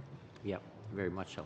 Okay, with that, I'd like to thank everyone for their presentations and answering committee members' questions. We will suspend for 5 minutes and go to the next panel. Meeting suspended.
I'll call the meeting to order on pre-budget consultations in advance of the 2018 budget. Welcome to the witnesses, and also thank you for your presentation, your submissions prior to mid-August. We have those on our iPads, and you'll see people from time to time look at their iPads to try and see if you're saying the same thing. So we'll try and hold it, if we could, to 5 minutes. We'll start with the Association of Faculties of Medicine of Canada. Okay, you're first on my list. You're on a different position, but that's okay. Miss Monod? Yes, thank you. Monod, thank you. Welcome. Monsieur le Président, je tiens à vous remercier. Mr. Chair, I would like to thank you and to thank the committee for the opportunity to address you today. Here at the Children's Hospital of Eastern Ontario. I'm also a full professor at the University of Ottawa, and I'm here as President and CEO of the Association of Faculties of Medicine of Canada, which is the voice of academic medicine in our country and represents our 17 faculties of medicine. We train tomorrow's doctors and health researchers, and we represent thousands of health researchers, PhDs, and trainees across the country. Canada must reinvest in health research and innovation and better support the future leaders in these fields. This will result in better health and economic benefits for Canadians and help Canada regain a leading role in health research and innovation on the world stage. 96% of Canadians surveyed in an Abacus poll that came out this last weekend consider it important for the federal government to support discovering medicines and breakthrough health innovations. And 9 out of 10 Canadians consider it important that the federal government support young researchers to obtain funding. The financial benefits of health research are tremendous. In a study we performed in 2014 on the economic impact of academic health science networks, so our faculties of medicine and teaching hospitals, research hospitals, account for $66 billion of total economic impact, which is 3.5% of the GDP, and helps us develop over 300,000 jobs across the country. Canada has been at the forefront of discoveries and innovation in health. As a pediatric trainee in the late 1980s, I had patients dying of cystic fibrosis under my care. I had children dying of HIV. We don't see that anymore in pediatrics, mainly due to discoveries and treatments that have been developed by Canadian researchers. Our researchers now are trying to find a way to treat heart disease and to find a cure for Alzheimer's through stem cell research. In recent years, Canada has fallen behind. In Europe, many countries have reinvested heavily in health research and development. And even in the United States in 2017, the U.S. Congress supported a $2 billion increase in NIH funding, bringing the U.S. to a $110 per capita investment in research, whereby Canada only provides 1/3 of that amount per capita. C'est pourquoi il est important de mettre en œuvre. That is why it is important to put in place the recommendations of the Naylor Report by investing $485 million over 4 years, by providing stable funding of $300 million per year for the CFI, and by enhancing support for trainings and young researchers. That require our support are MD PhDs, who have been shown to be the most successful in maintaining robust careers in health research and have led to innovations for better care for Canadians. These are the future leaders of health research and innovation in Canada. Under the previous government, the CIHR, the Canadian Institute for Health Research, cut the program supporting these trainees by $2.6 million, in fact, eliminating the program completely. These funds were being used to help support only the PhD part of their training. As we know, MD training is already well supported by the provincial governments, but those 3 years of PhD means that these very bright individuals would not have to be trying to seek funding elsewhere and could focus their energies on the training that they need and be supported for their room, their board, food on the table, and any other schooling expenses. Losing the federal funding for this program will reduce the number of these such students, while some programs may need to shut down completely. In conclusion, AFMC calls on the federal government to support the future of fundamental science and health research, discovery, and innovation by restoring the $2.6 million annually to fund the MD-PhD program. Investing in the training and development of these young clinician researchers will stimulate our research and innovation. Not only will it lead to better health and more prosperity for all Canadians, but it will enhance Canada's reputation on the world stage. Merci beaucoup.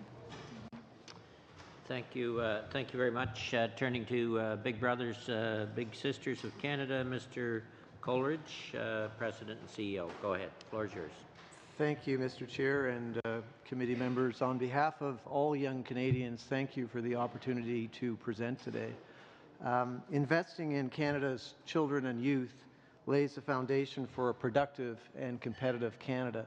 Big Brothers, Big Sisters in Canada has been providing mentoring programs to young people in Canada for over 100 years. We're currently serving 1,100 communities across the country with 108 locations. Youth mentoring is a dynamic, two-way relationship that puts children and youth at the center, and it plants the seeds for leadership and civic community engagement. Mentoring can take many forms, from natural supports to formal structured mentoring. The goal or intent can include career development, academic achievement, personal development, cultural or faith-based growth, or life skill development. Mentoring can also occur in a variety of settings in the community, schools, workplace, online. It can be one-on-one or in some cases group mentoring. There's no question, though, that mentoring Canada's young people changes the course of their lives and in turn changes the future of our communities to create a better society in which children, youth, adults live, work, play, participate, thrive, and become productive citizens. Many children and youth in Canada struggle with societal barriers and face adversities in their lives, such as various detrimental living conditions, family violence, risk factors for mental health, identity challenges, challenges with school. These circumstances have nothing to do with the value of who they are or who they can become. These circumstances or adversities, known in neuroscience research as toxic stress, impacts children's brain development, and if not checked, they often deprive children and youth, our Canadian children and youth, of the opportunity to live their life to full potential. In many cases, these youth develop behavioral and social problems that cause them not to complete school or move into post-secondary education, find employment, or become contributing members of our society. Even worse, they fall into the cycles of poverty and crime and develop mental health issues. And the cost to the young person and to society is very, very significant. But I'm here with some good news. With the guidance and support of a mentor, these risks can be reduced or even avoided, and youth can be anything they dream of being. Neuroscience also tells us that mentoring, two-way back and forth relationships, can repair the damage of toxic stress resulting from these adversities present in the lives of hundreds of thousands of young Canadians, millions of young Canadians. According to the Centre on the Developing Child at Harvard University, children who do well despite serious hardship have had at least one stable and committed relationship with a supportive adult. And today, more than ever, we're seeing young Canadians facing more and more complexity in our society and more adversities such as poverty, unsafe communities, and poor mental health. Statistically, we know that more Indigenous and ethno-racial youth are facing these adversities, or toxic stressors as they're known in neuroscience, and ethno-racial youth are the fastest growing youth population in Canada. These adversities affect Canadians, young Canadians, in terms of detrimental effects around educational, employment, and quality of life outcomes. For example, Indigenous youth and youth who've recently immigrated to our country are more likely to be directed away from academic level courses with lower expectations, more limited opportunities to learn, and fewer post-secondary options. But the ability of mentoring to intervene and redirect these trajectories is well documented. In 2013, a consulting group study of youth who participated in our mentoring programs found that 17% were more likely to be employed as adults, 13% more likely to be involved in charitable giving, and 50% more likely to be involved in volunteering in their communities. Of the study respondents, 63% had post-secondary education, 47% held senior level positions, 13% had higher earnings than their counterparts.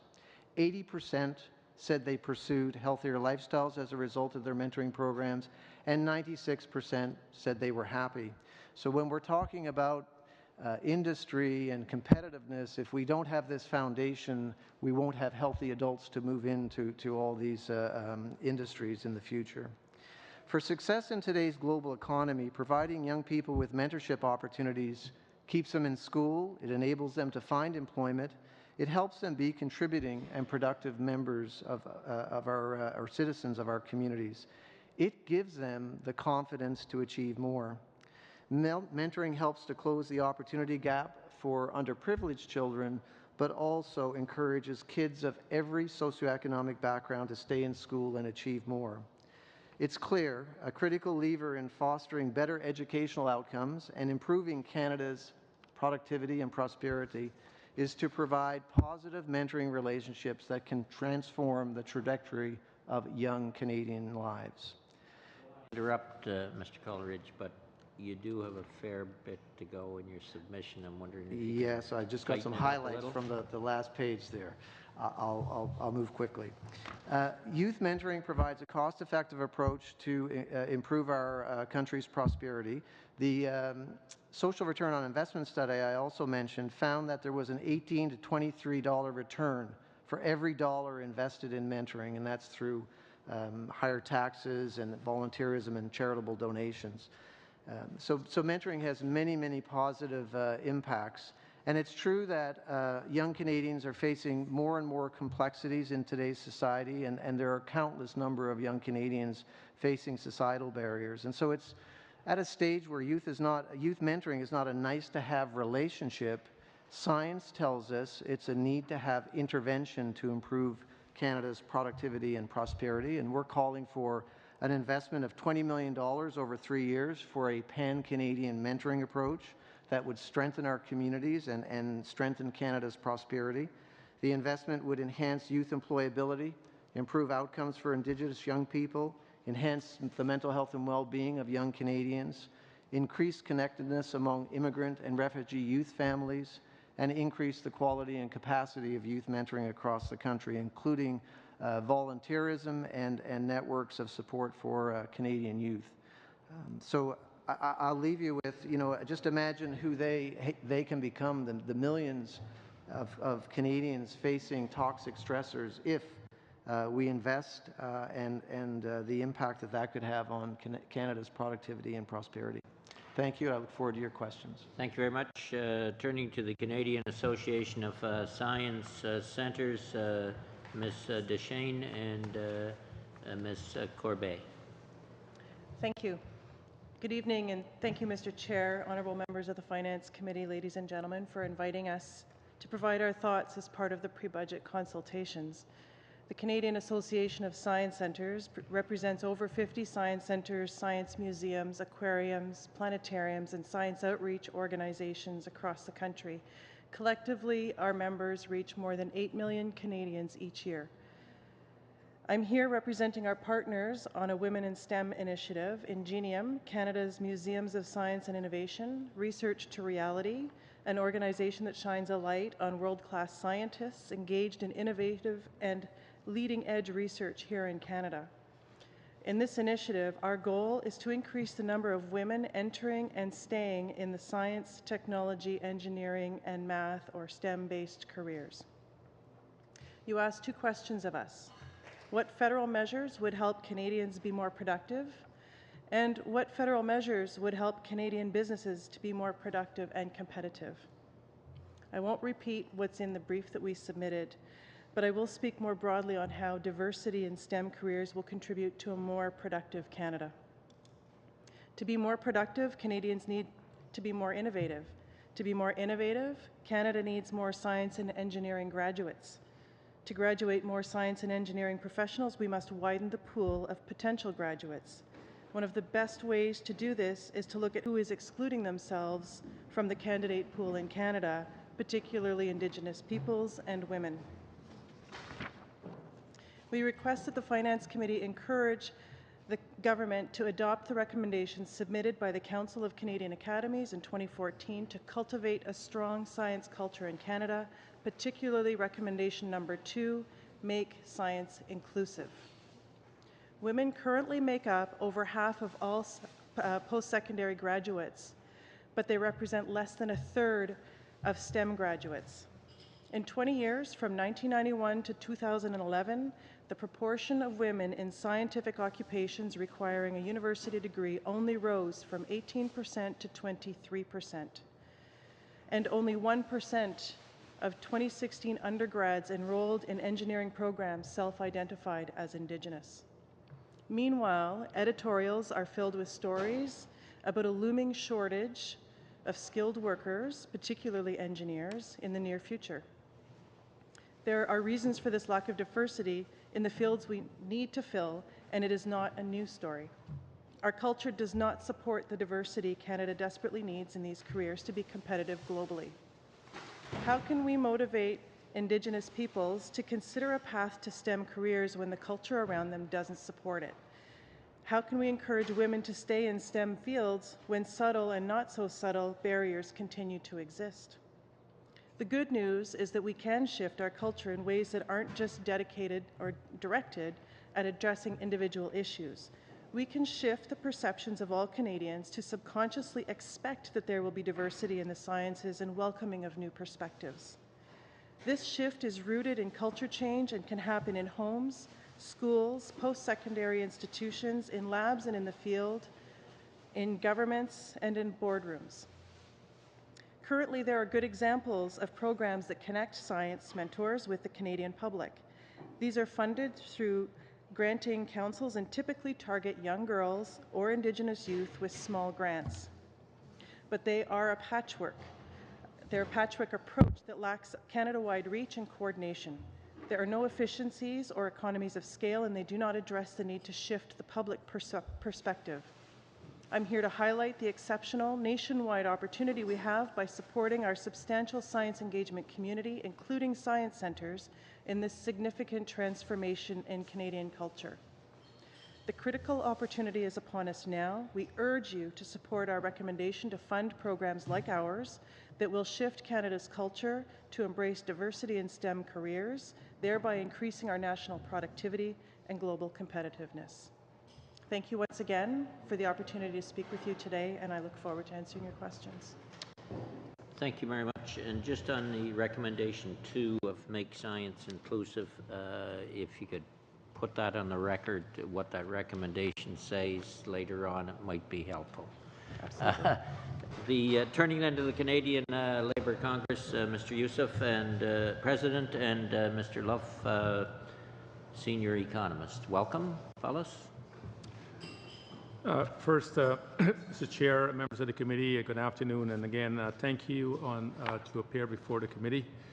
As you know, I worth repeating, the Canadian Labour Congress is the largest labour central in the country. We represent, of course, the voice for 3.3 million workers across the country. Bring together national, international unions, both provincial, territorial, of course, and of 100 district labour councils across the country. The CLC has made a detailed written submission to the committee pre-budget consultation. I won't be able, of course, to speak to the full range of issues raised in the written submissions today. Instead, I will speak primarily to two issues: tax fairness, of course, and childcare. Tax fairness, the tax reform must address two issues: tax fairness and increasing fiscal capacity, of course, to support investment in housing, Indigenous communities, social programs like healthcare, childcare, and I welcome, of course, the federal government plan to close some of the loopholes for the very high-income earners. This tax proposal is an important first step towards bringing more fairness in Canadian tax system. Current tax rules, of course, make it possible for someone earning $300,000 to save more than their taxes than the average Canadian, of course, workers make in a year, and this is fundamentally unfair. The Labour Movement supports the federal government proposals to address three ways of CPPCP use to avoid higher tax rates. Income sprinkling. High earners, of course, who own CCPC can split or sprinkle their income among the lowest income families. Members paying them, of course, a salary dividends to take advantage of lower tax rates. This is something that other working families can't do. Exploiting of capital gains. High-income earners, of course, who own CCPC can pay themselves a capital gains only 50%, which are taxed at the personal tax rate instead of dividends, which face a higher taxes. Passive investing. CPPC offers the wealthiest Canadians another tax advantage, as others don't have access to more capital for their investment portfolio. The CCPC owners can park income in their businesses so that it's taxed at a lower rate, business rate, leaving them, of course, more capital to invest in passive investment like mutual funds. But lower tax rates for business are, of course, meant to encourage investment and job creation, not to help, of course, the wealthiest Canadian make more out of their investment retirement portfolio. This kind of tax avoidance, of course, is costing the federal government as much as anywhere between $500 million plus a year. Tax paid for the vital services that we rely on, from physical security, food service, to health care, to education, disaster relief. Of course, Canadians can expect everyone to pay their fair share. As difficult as this process has been, reforms can't end here. We need to ensure that the top 1% of corporations pay their fair share, too, which of course means an aggressive clampdown on tax havens and corporate tax dodging. This would include eliminating regressive and ineffective tax loopholes by canceling the stock options deductions, fully, of course, including capital gains in taxable income, and canceling, of course, the flow-through of shares deductions. Tax foreign e-commerce companies to the same level for Canadian providers, increasing of taxes on banks and finance, which have received windfall profits from corporate income tax over the last decades and a half. Introducing a wealth tax and making income tax far more progressive. The government 2015 platform, of course, commitment include generating some $2 billion annually by 2016 through the elimination of unfair tax break. Budget 2017, of course, declined to take this step, and instead projected revenues will remain essentially flat for 2016, 17, and 17 and 18. We hope that the 2018 budget will take on some of those most regressive and wasteful tax breaks that favors, of course, tax benefits to go disproportionately to a small group of high-income earners. Childcare. The committee, of course, have asked that the submissions to this process address two very important questions. What federal measures would help Canadians be more productive, and what federal measures will help, of course, Canadian business be more productive and competitive? The answer to both of these questions is the National Child Care Strategy. It includes this key principle of universality, high quality, and competitiveness. The CLC support an expanded public investment in affordable, universal, and quality child care as a way of stimulating economic growth and raising, of course, private sector labor productivity growth, while improving child development and labor market outcomes for mothers and, of course, for families as a whole. The 2017 budget allocates some $7 billion over 10 years for early learning and child care starting next year.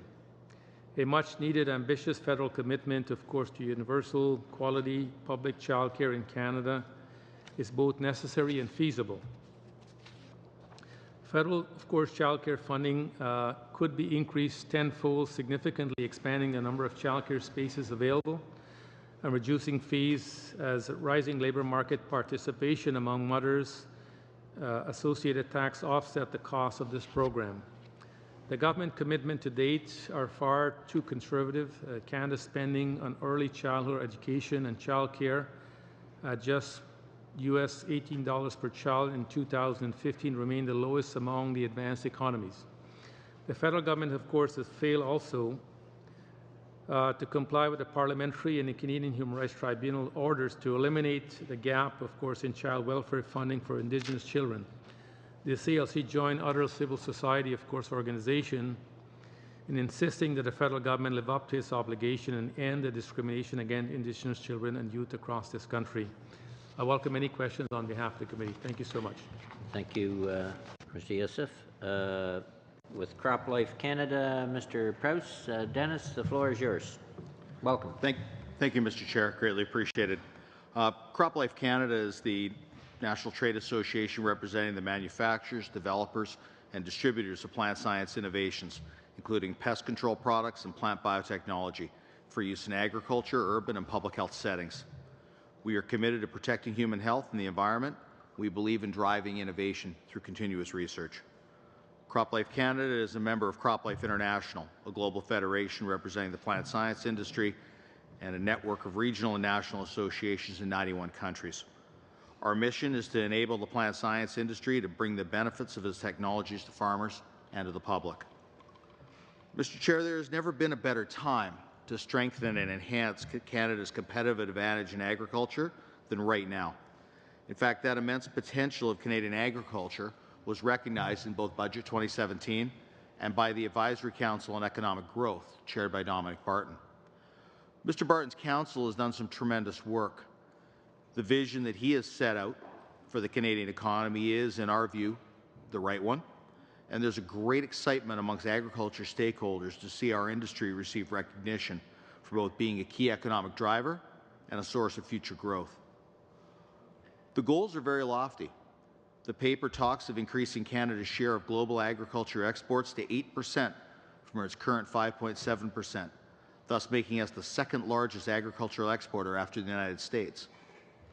In the agri-food sector, the Barton Report goal is to double our share of world exports to 5.6% from the current 2.8%.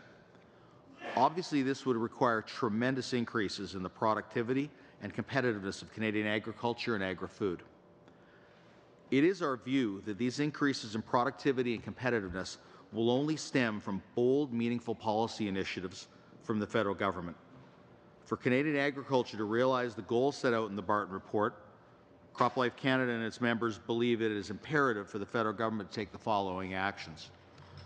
First, to revise the mandates of the Canadian Food Inspection Agency and the Pest Management Regulatory Agency to include issues of the promotion of Canadian innovation. Virtually all innovation upon which Canadian agriculture relies as an engine of growth is ultimately regulated by these two agencies. At present, however, their mandates do not include the competitiveness of Canadian farmers and agri-food businesses globally and the need to promptly commercialize innovations without compromising safety. These two agencies play a critical role in the facilitation and adoption of new technologies, and it's imperative that their respective mandates reflect this fact. Let us be clear. Without a whole-of-government approach to the Barton Report and an integration of its goals into the mandates of the critical regulatory agencies, there is no meaningful prospect of Canada ever hitting the goals outlined.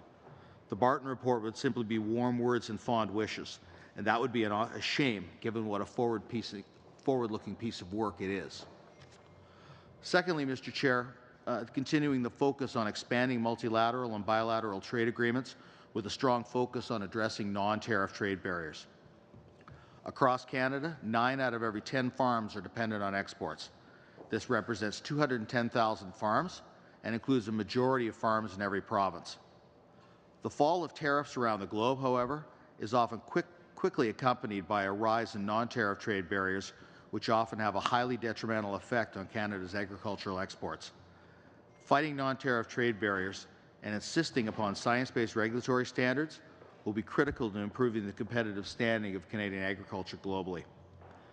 These recommendations are entirely consistent with the Government of Canada's innovation agenda, particularly the commitment to ease of doing business, the goals set out in Budget 2017, and the government's trade agenda.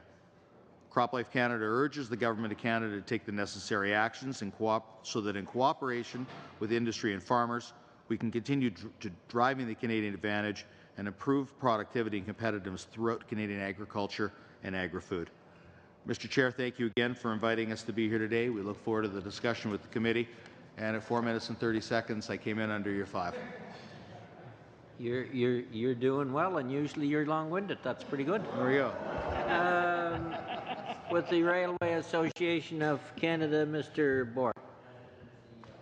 Thank you very much, Mr. Chair. The Railway Association of Canada represents 50 freight and passenger railway operators, composed of the 6 Class 1 carriers, including CN and CP, 40 local short-line railways, as well as passenger and commuter service providers, including Via Rail and Go Transit, as well as tourist railways, such as the famous Rocky Mountaineer. Although I'm going to focus on the movement of freight and the importance of a robust supply chain infrastructure, I would like to remind the committee that more than 80 million people use passenger rail every year to go to work or take a holiday, reducing emissions and congestion, as well as wear and tear on Canada's busiest roads and highways. We hope the government will give the green light to Via Rail's high-frequency rail plan, which seeks to establish dedicated tracks for rail passenger service between Quebec City, Montreal, Ottawa, and Toronto. For the movement of freight, Canadian railways are an economic enabler, allowing Canadian businesses to compete globally. Last year, they carried some $280 billion of Canadian goods across Canada, the United States, and to international markets. Last year alone, Canadian Class 1 railways invested more than $4 billion in their continental networks, representing approximately 22% of their revenues. This is a greater share of revenue reinvested into their physical plant than any other industry that I can think of. These investments are critical to maintaining safety, velocity, capacity, and service of the network. More importantly, these investments benefit rail customers. As mentioned in our written pre-budget submission, we recommend that the government introduce an accelerated capital cost measure to encourage railways to invest even more in track and related property as defined under Class 1 of the Income Tax Act regulations. Today, I would like to draw your attention to a specific part of our sector, and that is the short line railway. These are railways that typically operate on less than 100 miles of track and whose revenues are less than $250 million. Short lines are an integral part of Canada's railway network, providing vital services to regional and remote communities. They operate on low-density rail lines, feeding traffic to Class 1 railways.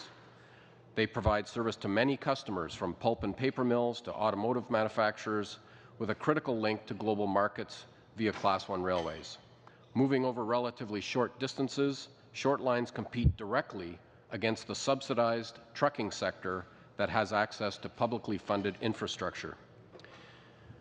I would ask you to consider short lines from a public policy perspective.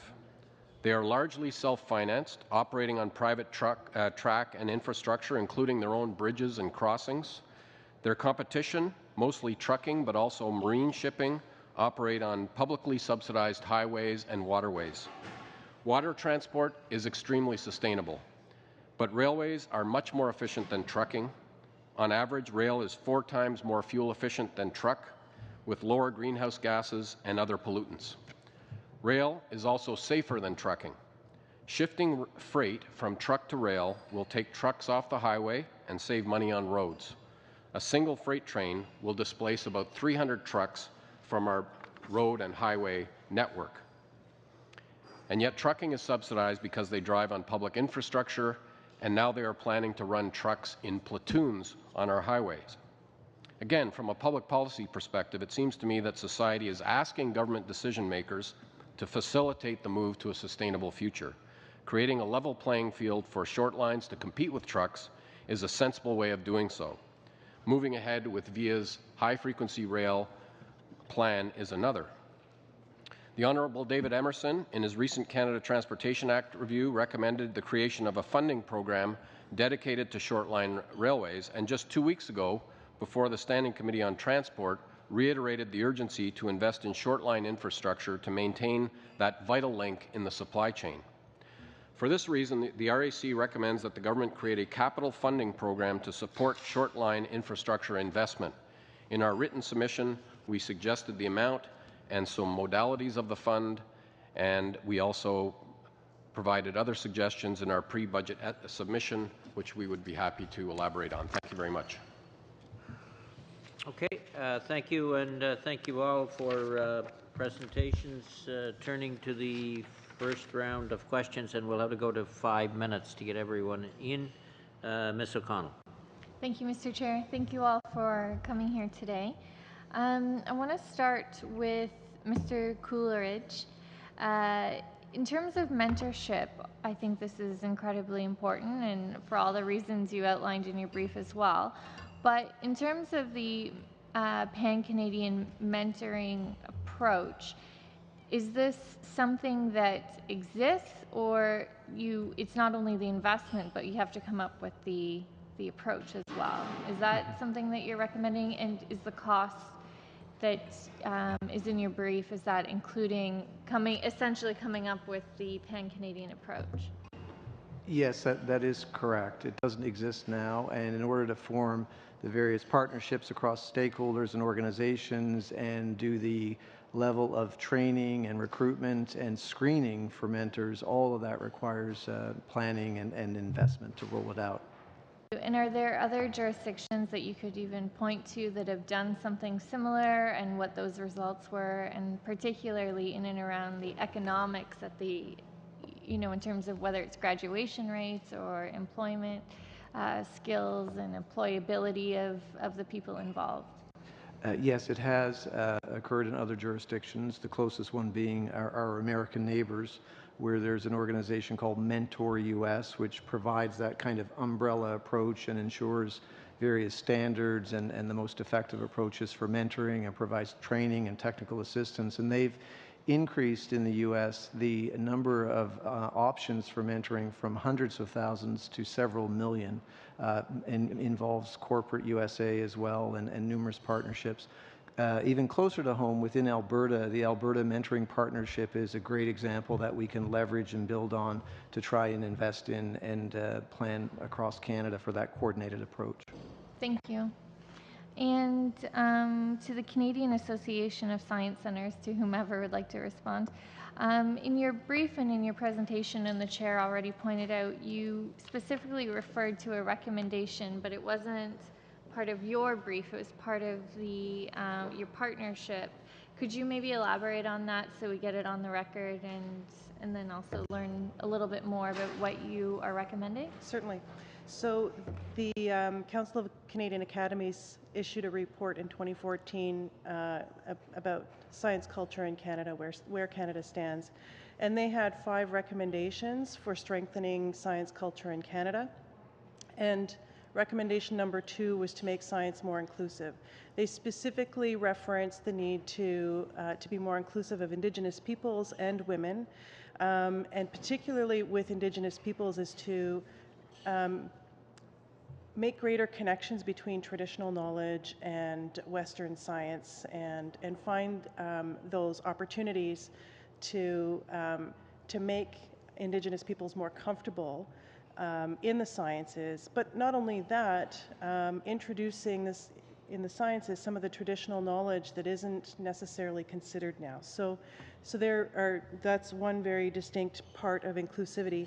The second major part of that recommendation is increasing women in STEM careers by looking at the entire talent pipeline and looking for the leaks. And we know that from several research documents that girls tend to like science as much as boys do, but between grades 4 to 7, they start to not see themselves in these careers, and they're not seeing the mentors. They're not seeing them as university professors. When they get into the workplace, they're finding difficulty in advancing in these careers because of several barriers that are in place.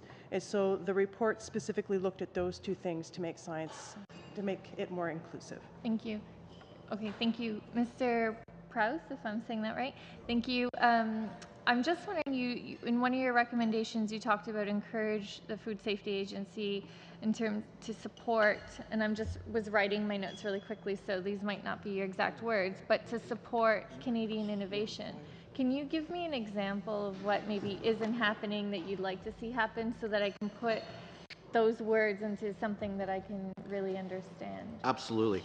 At present, it takes 2 years to get a seed, a new trait, to approval. So it's a 2-year process. Well, why does it take 2 years? Well, we know there isn't 2 years worth of work that goes into that process. It's a few months. So that's a very lengthy process. In our view, that could be shortened down, and that could be cut in half, and you could have a 1-year guaranteed time.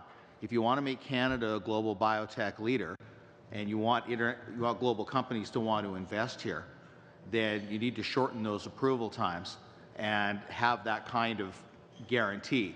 That then makes Canada a very attractive place in which to invest, because now Canada becomes a place where you can get a novel trait approved and you can get a return on your investment in a faster, more timely manner. Thank you. Thank you. How would that compare with the U.S. at the moment, Dennis? A little slower. We were doing well. The U.S. Times have sped up, and they're now committed to moving faster. The other area to consider, Mr. Chair, is the emerging areas of CRISPR and Cas9. How are those going to be regulated in the United States, and how are those going to be regulated in Canada? The speed of innovation is moving at an incredibly fast pace, and how Canada reacts to that is going to be critical. Thank you. I have some questions along that area a little later. Mr. Kamish. So I was going to continue crop life because that's area of interest. It's nice to see that companies are involved in innovation. You don't need a super cluster to do it. Your companies are already doing it.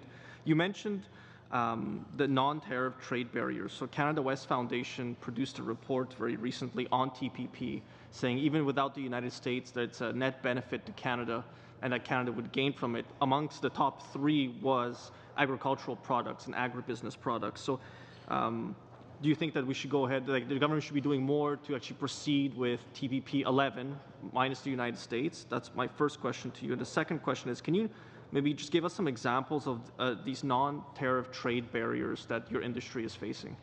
Certainly. Very easy answer to the first one, yes. Strong supporters of TPP. We think TPP 11.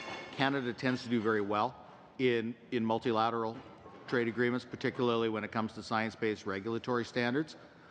The non-tariff trade barriers, China is an excellent example of a place where it's very difficult for Canadian companies to get new seeds approved, and the process is, opaque, to put it politely. And when the standards aren't clear, and the process isn't clear, and when a new seed doesn't get approved in China, it means that a Canadian farmer can't grow it, because he or she does not have a market in China. So is some of that fear also related to IP protection in the case of People's Republic of China? This is more IP protection would be a somewhat separate area. This is more the regulatory system. This is more the predictability of putting a new trait forward in China, and having it approved. And I reference China simply because of the immense potential that's there, and the fact that I believe 40% of Canadian canola exports currently go to China. Okay. But working through that regulatory process, and they're not tariff barriers, these are non-tariff trade barriers, is a huge issue. Okay. How much time, Mr. Chair, do I have left? You've got lots of time. You've got 3 minutes. So, Mr. Bork, with the Railway Association. I have CP has a yard in my riding. It's Ogden. Like when Ogden, the stockyards were built, it was on the edge of the city. Now Calgary has built itself all around the shunting yard. And until very recently, very next to my constituency office, it was blocking every single day. The shunting, all the traffic was being blocked off on the main arteries. But I know there's a lot of businesses that have moved into the area because of the spur lines. There's a lot of spur lines that go out, and it's really easy to move products for them. So can you maybe just explain a little bit more how this would work under the Income Tax Act, which you're proposing here? Are you talking about laying new track? Are you talking about maintaining current track? Are you talking about making it, parallel lines in order to maximize how much product can be moved over it? Can you just maybe give some more explanation to that? So there's a couple of things we're proposing. So first of all, on the capital cost allowance, if we could accelerate that the way we've seen in other industries, companies would respond by investing in new track. Where you would really see a huge benefit, I think, is with short line operators, because currently many of them have a lighter rail. And if they were able to install heavier rail, literally heavier track, then they would immediately get a capacity increase, because often they have to only partially fill the containers that they're carrying because they don't have the track infrastructure to carry the weight. So by incenting an investment in track, you would immediately see a capacity increase, which would then be translated to additional productivity across the network.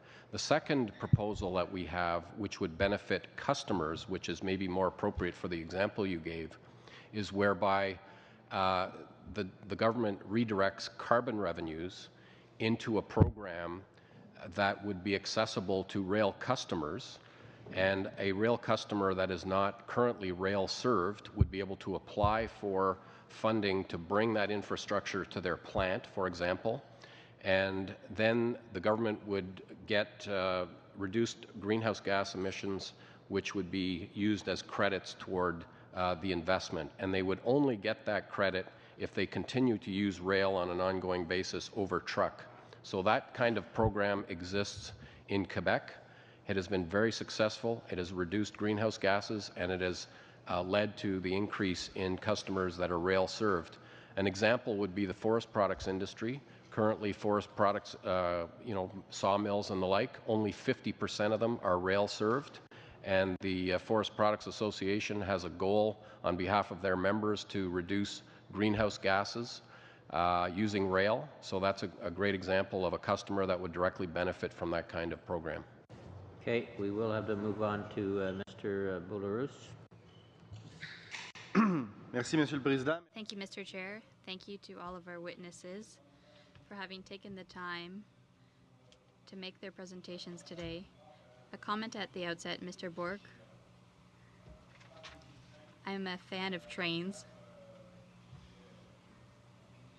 I was on a Via Rail train this morning to come to work from Montreal. In many municipalities, CP and CN rail lines go through town, which can be problematic for people's day-to-day commutes, and that's something we experience at home. Unfortunately, sometimes your members aren't very open to the idea of putting more at-grade passages, and that leads to problems for commutes, and that can set up barriers within our neighborhoods. So that's just what I wanted to say. Mr. Yusuf and Mr. Luff, as a New Democrat, the idea of a national daycare plan is something that is music to our ears. As a Quebec MP, I'm familiar with early child care centers in my province, and there have been positive results for children and positive results for especially mothers to go back to work. Pierre Fortin, an economist, estimated that about 70,000 women were able to go back to work. So that increased our productivity, and that's very good for those women, for their financial autonomy. In your opinion, would it have an equivalent impact in Canada with a federal plan for having public daycares, and in your opinion, what are the positive impacts on the economy in general? Certainly increase women participation in the economy. The statistics speaks to itself. I think Quebec has have one of the highest rates of women participation in the economy, and a large part of that has to do because, of course, they have a childcare program to assist women in the needs of their children while they're working. We've also seen, of course, increased productivity that's come as a result of that, of the economy as a whole has grown because, of course, their contribution. The provincial government, of course, getting every penny they put into the program because women's, of course, are offsetting that by contributing to the tax base by them paying income tax. And in addition to that, of course, for the children, early learning is a fundamental principle that we all learn through, of course, academic studies now that can help children, of course, get an early foot in regard to their future, and more importantly, of course, providing an equal space for everybody to have the same, I think, of course, over time will make our society then much equal. And I think Quebec has done this to a large extent without much federal help. I think what the government is attempting to do here can certainly spur other provinces to invest more, and of course, in the child care network across this country, and it'll be a tremendous boost to the economy overall going forward. Plus, of course, helping the kids. We want to have a good foundation as they grow up to be adults into the future. We'll give them a good foundation. Plus, it would also allow families to be less stressed as to what could happen to your kids when you can't find adequate childcare. As a father, I know firsthand that in absence of me and my partner able to provide for my child to have personal care, I couldn't do what I'm doing because my schedule does not allow for me to just send my child to childcare and just waiting at the end of the day for him or for her to be picked up. Monsieur Luff, Mr. Luff, we've heard a lot about tax reform and tax fairness in these days. I think it's a good goal shared by most people here. However, currently the government is focusing just on small businesses and professionals, especially health professionals, and they're not even talking about tax avoidance and tax shelters, tax havens. In your opinion, because there's a lot of secrecy and uncertainty in this area, how much could taxpayers get back if we really focused on the problem of tax evasion and our wealth going into tax havens, and that's something that's been increasing over the last few years?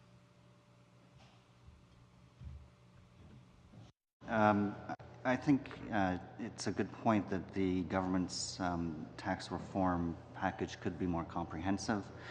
We've put forward a number of proposals in this area, including eliminating the stock option deduction.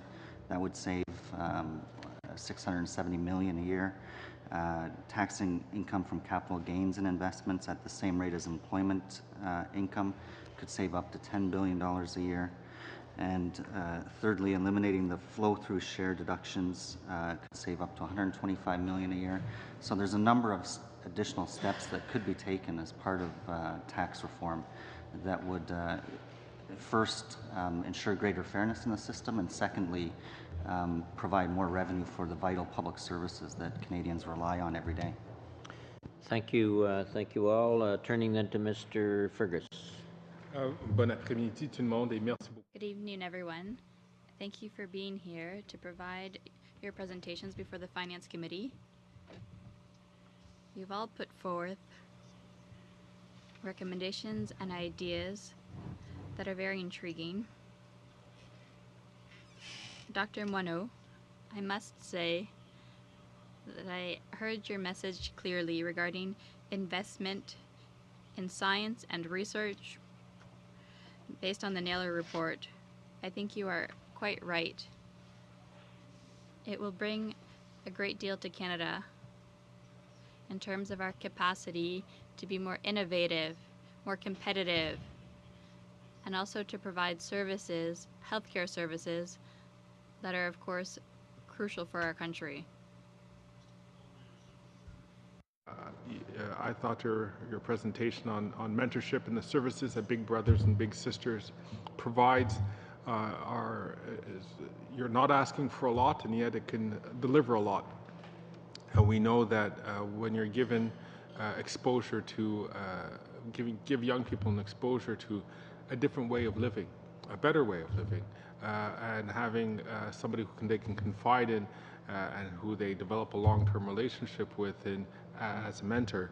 I've seen that firsthand and how it works in Gatineau. I have to salute your colleagues in Gatineau, les grands frères, grandes sœurs de Gatineau. Ils font un travail exceptionnel. They do exceptional work with young people, and especially, as you mentioned, for recent arrivals in the region.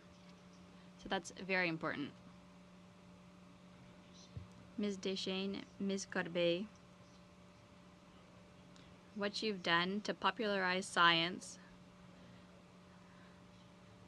and as with Mr. Coleridge, it's important to give these opportunities and to be role models for women in science. It's very important. We could certainly be investing more in that. Mr. Youssef and Mr. Luff, I really appreciate the fact that you took the time to recognize the tax advantages that are built into our system. It's important for us to have a discussion on that in order to really explore the issue of tax fairness. In previous life to be associated with our chair, but thank you for your presence. Certainly, we do appreciate what CropLife can do, and again, it's similar to the Faculty of Medicine in Canada, or similar to the Association of Science Centres. It's an opportunity for us to invest in research and development, especially in the agriculture and the agro-food sector. It's very, very important, and like my colleague Mr. Kimmich had said, it was very, very helpful. So all this to get down to l'Association des chemins de fer, Monsieur Bourque, certainement j'apprécie. Mr. Bourque, I appreciate your recommendation that we have capital cost allowance, accelerated capital cost allowance for investment, and that it would lead to investment in railroad construction, and it would also reduce our greenhouse gas emissions. I also appreciated your support for high-frequency rail with Via Rail.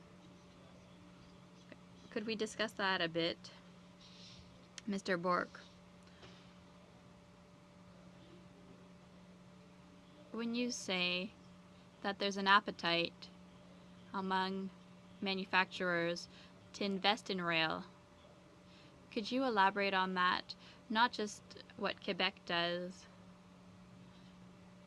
in the forestry industry, but elsewhere in Canada.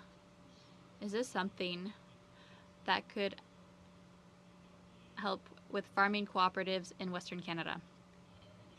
Yes, thank you very much. Are probably more short-line railways in Saskatchewan, for example, than anywhere else in the country, and all of the short lines you might know that belonged at one time to the Class 1 carriers, just about all of them, and they were spun off when those were allowed to commercialize. And so the reason that the larger railways left those lines was because there wasn't a lot of traffic. And over the years, there wasn't a lot of investment that went into those lines. So by definition, they are, for the most part, less built up, older, have received less investment. Short-line railways in this country typically invest about 12% of their revenues in their track and equipment on an annual basis, and the Class 1s have been able to invest closer to 20% over the last 10 years, even through the big recession in 2008. They were still investing at that rate. So there's no question that from coast to coast, there are short-line railways that would benefit from these kinds of measures, and consequently, rail customers would benefit because of the access to Class 1 infrastructure And of course, there's societal benefit, which is why I emphasize the public policy discussion here. There is reduced greenhouse gases, reduced emissions of all kinds, and reduced wear and tear on our highways, and rail is safer than trucking. Thank you. We will have to end it there. Just it might be useful, I think, for some committee members to explain what a short line is. Michael, basically they're feeder lines into the mainline railways, not owned by the by Big Rail, and sometimes owned by farm groups. That cover it. Basically, what they are. Some of them are owned by communities. For example, in Barrie, Ontario, it's owned by the community. Most of them are small to medium-sized entrepreneurs providing all kinds of services, parking cars, and doing all kinds of things to make a living. Thank you. Mr. Shields. Thank you, Mr. Chair. Mr. Fergus, yeah, on the short lines, I totally agree. If there was any money that went anywhere for infrastructure, to me, it would be short line. Those other big guys can figure out how to get money investment. Short line guys in our country, we need them. And that's where the money should go, for infrastructure first, my opinion. Moving to science, great theory of science.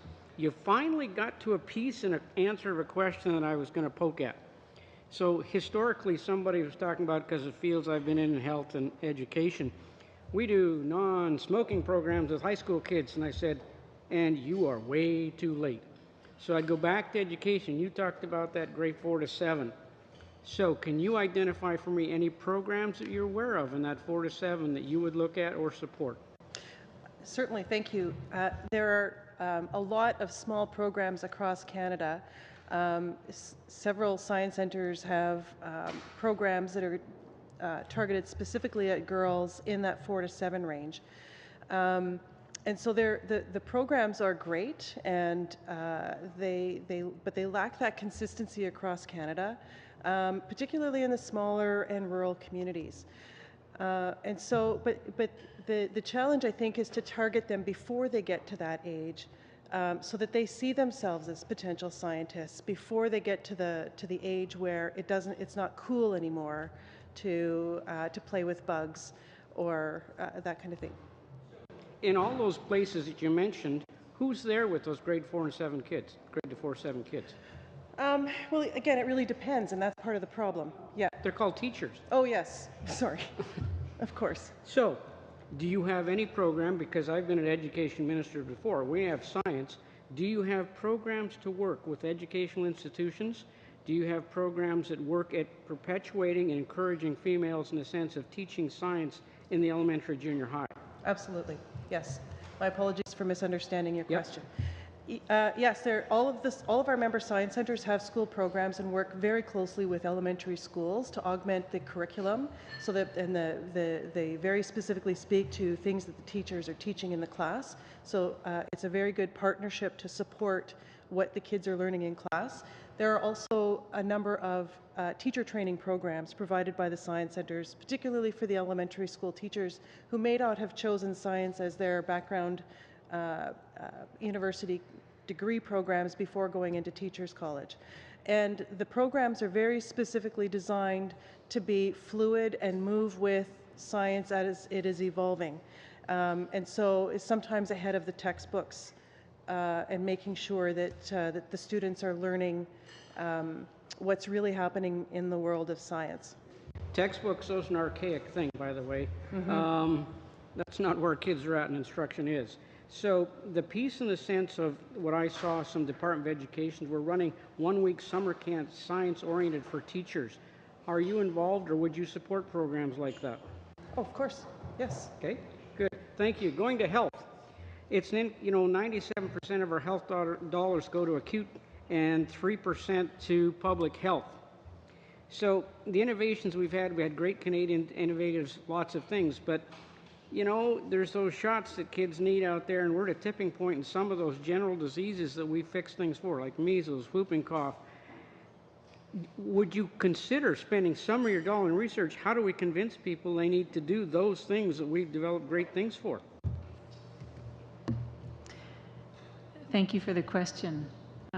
I would propose that, in fact, we have been involved in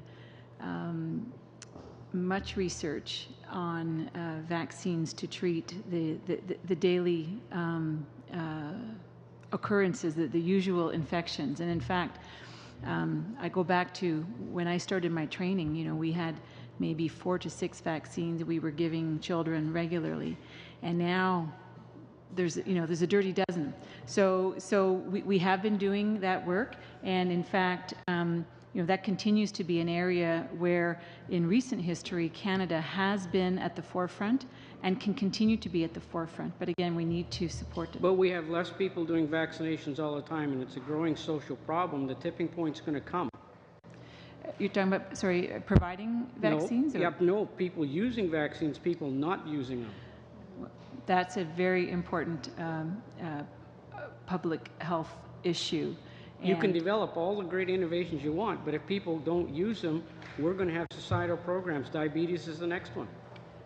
I absolutely agree with you, and we would love to support all efforts to ensure that more Canadians, and particularly Canadian children, are vaccinated. Thank you. Thank you. Thank you very much, all. Mr. Graywell. Thank you to witnesses for coming. Very much appreciated. My questions are for the Railway Association of Canada. I have a CN terminal in my riding, one of the biggest in the country. They employ a lot of people directly and indirectly because of a lot of trucking companies are located in my riding and a lot of truckers. So we'll get to that. I just wanted to ask you on the VIA proposal. So VIA's ridership is pretty poor or performing less than adequate across the country. Why do you think that is? Well, Via Rail actually has increased their ridership over the last few years. I think they've done a really good job at increasing the ridership with what is fundamentally an older product. And, the number that really jumps out to me in all of this discussion is 82%. 82% of the trips taken between Ottawa, Montreal, and Toronto currently are by car. And I'll bet you that those of you who drive occasionally on the highway notice that most of the cars have one occupant. In Ottawa here, we have a high occupancy lane. You only need to be 2, and most of the time it's empty. So, that really is what you would call low-hanging fruit, to move people out of their cars and into a train. Why would they do that? Or why aren't they doing it? Because we currently don't have the frequency of schedules to make it convenient so that you can decide to take a train knowing that when you're finished doing whatever you're doing and at the other end, you'll come back by train. And it's a little slow. So one of the members today was saying that they came by train from Montreal. Montreal is a great trip. If you go to Toronto, it takes a little longer, and the competition by car is faster. But if you could get there more quickly by train than by car, you're going to eat into that 82%, and you're going to see tremendous benefit quickly. But I think they've done a good job selling what they have. Your rationale to invest in the railways was that it would take more trucks off of the roads, but that would also take jobs off of the roads. So how would you defend that? Like, I understand that your job is to advocate for your industry, but our jobs as parliamentarians are to see what's in the best interest of the nation. That's a lot of trucking jobs. I think your stat with that for one lane, so one train would be 300 trucks. That's 300 jobs with 300 families. Good question. Thanks for that question, because it allows me an opportunity to elaborate on that. Look, first of all, you're never going to drive a train up to a Walmart store. You need trucks. And what we're really talking about here is long-haul trucking. And the trucking guys will tell you that they have a shortage of drivers.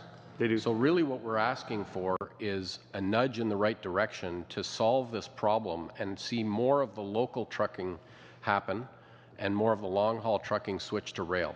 And if we did that, we'd see that it would ease up on some of the driver shortages. It would be better for the drivers because they'd be doing shorter haul. They'd be able to go home to their families at night, and we'd see less greenhouse gases and less pollutants by virtue of that change. Thank you. One of the things that is occurring at our terminal, the CN terminal, is the long wait lines at the terminals to get the truckers in and out as they pick up and drop off loads.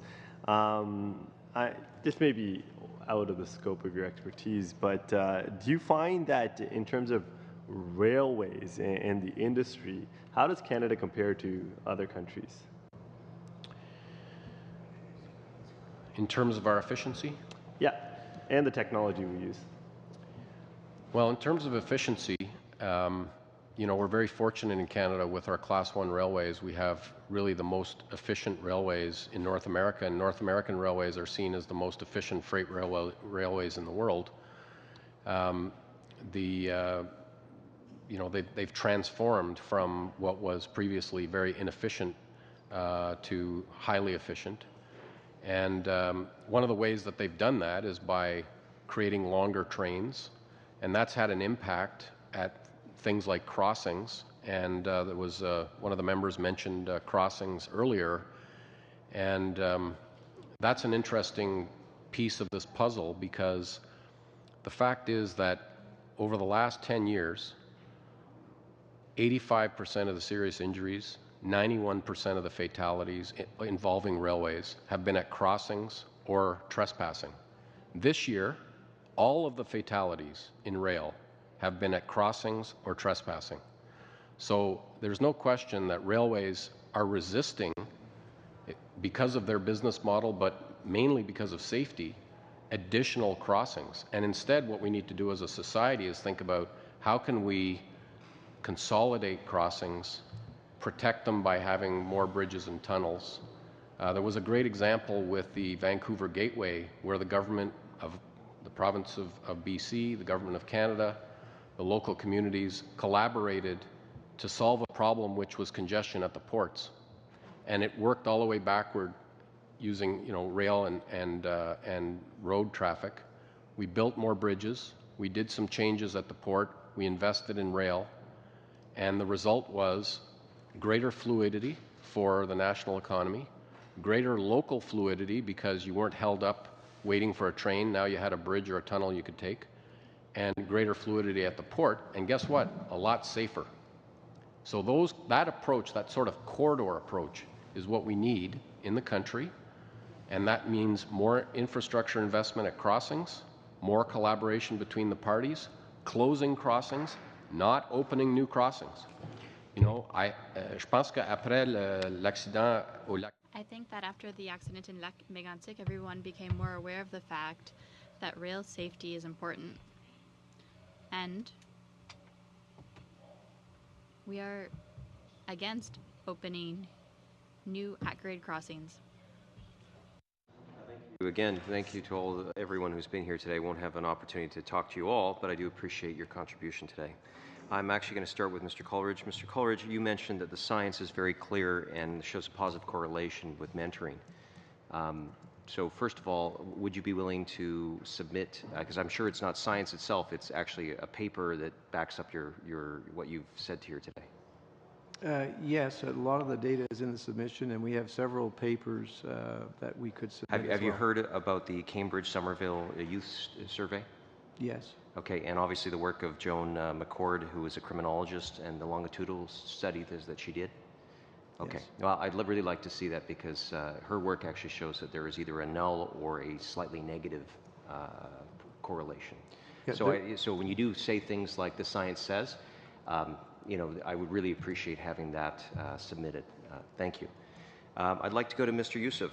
Mr. Youssef, you said earlier that companies, when they bring in money, that they are subject to corporate income taxation once, and then it seemed to be almost that you indicated there is no further taxation when the money moves either through a dividend to a shareholder or through employment income to, let's say, an owner. Is that clear? I just want to make sure I understood what you were saying. I think I did submit a copy of our comments for the clerk to distribute to you. So it's very explicit, but it's in regard to the changes that the government is making as to how income sprinkling is treating as an income. And also, okay, but you recognize there is, again, two elements of taxation there, one at the corporate income tax level and then again at the personal level at the marginal rate. Yes, I do. Once it comes in as a dividend. Yes, I do. Okay, and you also know why that exists, right? Yeah, the tax rules allow for it to happen. Well, actually, sir, what it does is allows for a company to be able to invest more and to save. It's a feature of the system, so to call it a loophole, I think we're going to disagree on it. But again, if we did exactly what you said, what we're going to see is less capitalization, which means companies that are either going to not be able to get loans or be able to take care of themselves during economic downturns. So I just want to point out that it's a feature of the system because small businesses do not have the advantages of large ones, and I think that that's something that we need to consider. So thank you. I'd like to go now over to Mr. Prowse. Mr. Prowse, thank you. Now, in the Okanagan, where I'm from, I've been seeing a lot of changes. So, for example, there was a long time where people were pulling out their apples and then switching into grapes for wine production. And of course, with grapes and and consumer expectations and different changes in preferences, obviously grapes get pulled out and new vines get put down so that they can keep up with it. And now I also see grapes coming out for new types of cherries and new types of high-density apples. So it seems to me that in certain areas we can grow great fruit and great products, but we need to have those new products or those new plants that can grow well in Canada that gives us a competitive advantage. Is that really what the heart you're saying? We need to have those next products? Absolutely. A great deal of the research that's going on now is towards new consumer traits. I mean, in the first generation, if you will, of biotechnology, it was about higher yields, and the industry did a great job on that. Now, what you're seeing, and of course, in your region, you would probably know about Okanagan Specialty Fruits and the Arctic apple. A tremendous Canadian innovation. But yeah, now the second wave of innovation, if you will, is going to be that more consumer-focused kind of innovation. The question now is, what kind of a regulatory environment do we have that's going to allow that to become commercialized quickly? And is that innovation going to come to Canada, or is it going to go elsewhere? And obviously, we'd vastly prefer to see it in Canada. Absolutely.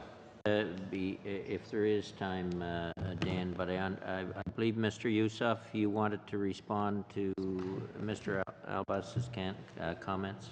Yeah, listen, I don't deny the point you make that challenges small business face from time to time in getting refinancing. In regard to the stats, as I understand them, there's only 5% of the people who have a CCPC account or registration are going to be affected by this change in regard to what the government is proposing. Did you want to? Well, if I'm out of time, Mr. Chair, I would just simply point out very short point. That, again, this is a very small part of the overall framework that business is carried out under, and foreign entities as well as larger public companies are not going to be affected in the same ways. So are you comfortable with that as well? Because there are trade-offs every time we choose to change something, and that's where I think the challenge is here. Listen, of course there's trade-off, and I do respect you for asking the question, make the point you do. I do think that fundamentally it's not going to be as dramatic in regard to the changes that's been proposed as been suggested. Okay, Mr. McLeod. Thank you, Mr. Chair. I think I lost some time there. Sir, my question is for the Big Brothers, Big Sisters, and I really appreciate your program. I think there is so much we need to do with the youth, and I've worked with the youth in many different levels and capacities over the years, and one of the issues is always the ability to attract mentors. And I was wondering if you could just talk a little bit about incentives that would maybe help us in that area. Maybe some tax breaks, maybe things that could make it fiscally a little more attractive for people to come and work with youth. I work with Aboriginal people a lot, a lot of the elders that are on a fixed income, old age security, say if they do get any kind of compensation for their time, they are taxed on it, and it's a small amount. Is there a way you can change it? And I think that applies to other organizations, other mentors, especially the elderly. I think it's a very good idea and something that we could look into. Our focus has been trying to develop this pan-Canadian strategy and roll that out, and within that, this kind of tax break would be very beneficial in terms of attracting volunteer mentors. There are numerous other ways we've been doing that as well in terms of engaging Corporate Canada, LinkedIn, and others as means to recruit volunteer mentors, but the tax break idea is a very good one. And while I have the mic, I'd also like to respond to the question earlier, or the comment. My questions, Mr. Chair. Yeah, we'll give you time. We'll 3 minutes over. Go ahead. I just wanted to say, in any kind of research, there's varying perspectives, and the overwhelming research in the area of mentoring is quite positive and impactful, but yet there are some studies that show that there's minimal effect, but overwhelming, it's there. Mr. MacLeod. Thank you. Thank you, Mr. Chair. I see everybody looking at their watch and getting impatient to get out of here, but I do want to point out that there is a crisis with the youth in the north. Yes. We are experiencing probably a suicide every 10 days, and there is a lot that needs to happen. We are seeing the fallout from residential schools. We're seeing the issue of mental health growing. Drug use is getting rampant in every community, even the tiniest of communities. The sexual abuse continues. We're also seeing the cultural disconnect, and climate change is having an effect. You know, what the elders used to tell the youth is no longer relevant because climate change has changed everything so drastically. And technology, of course, Google is easier to ask a question to than go to find an elder to ask that question. I want to ask you, in your opinion, what would be the most culturally appropriate way to deliver the Indigenous youth mentorship funding that you proposed in your submission? Well, we have a very innovative program in Saskatchewan where we do that, and we would use that as one potential model. All of our work within the Indigenous community is in partnership with various organizations in those Indigenous communities. We also have an e-mentoring program for the Indigenous population as well. Again, we partner with a lot of local organizations, so the funding would flow through those organizations to implement those programs and to develop culturally sensitive programs for Indigenous youth, with Indigenous youth and with the organizations providing service to them. I wonder, could you send us the information on that program in Saskatchewan, send Yes. it to the clerk, and then Michael can get it? Absolutely. I do have one quick question to Mr. Prowse. I am intrigued by your proposal on CFA and PMRA, and having been one that's dealt with those two agencies for many, many years. I think that's a great idea in which you're basically saying we can meet productivity and competitiveness in the agriculture community. We can exercise the Barton Committee report. However, there's a problem. The theory and the rules in Ottawa just don't match the practicality of working on the ground in those industries. So how do you see making the two come together? You're not asking for money. But I know how hard it is to try and change that system, so how do you propose to do it that we can get things done with PMRA and CFIA faster? Well, as I say, right now, it looks somewhat siloed there. You know, here's the government talking about the Barton report, and there's discussion on innovation. In the meantime, there's regulatory agencies that aren't seized with that. What we want is for that to be written into their mandate. To give you a for instance, in PMRA's strategic plan, there used to be reference to this right up to a few years ago. Well, it's gone now. And so there is no longer, a reference to that level of commercialization. So, Yeah, and these regulators are very good professionals. We just think that if it's written in, and if the commercialization and making Canada competitive internationally is written into their mandate, these are very, very bright, committed professionals. We think they can walk and chew gum at the same time just fine. Okay, that's a good suggestion. Thank you very much, all, for your presentations and your questions. Just remind committee tomorrow morning at 9. We meet the Finnish parliamentarians, and at 10 for the rest of the day we have meetings. So this meeting adjourned. We'll see you all at 9.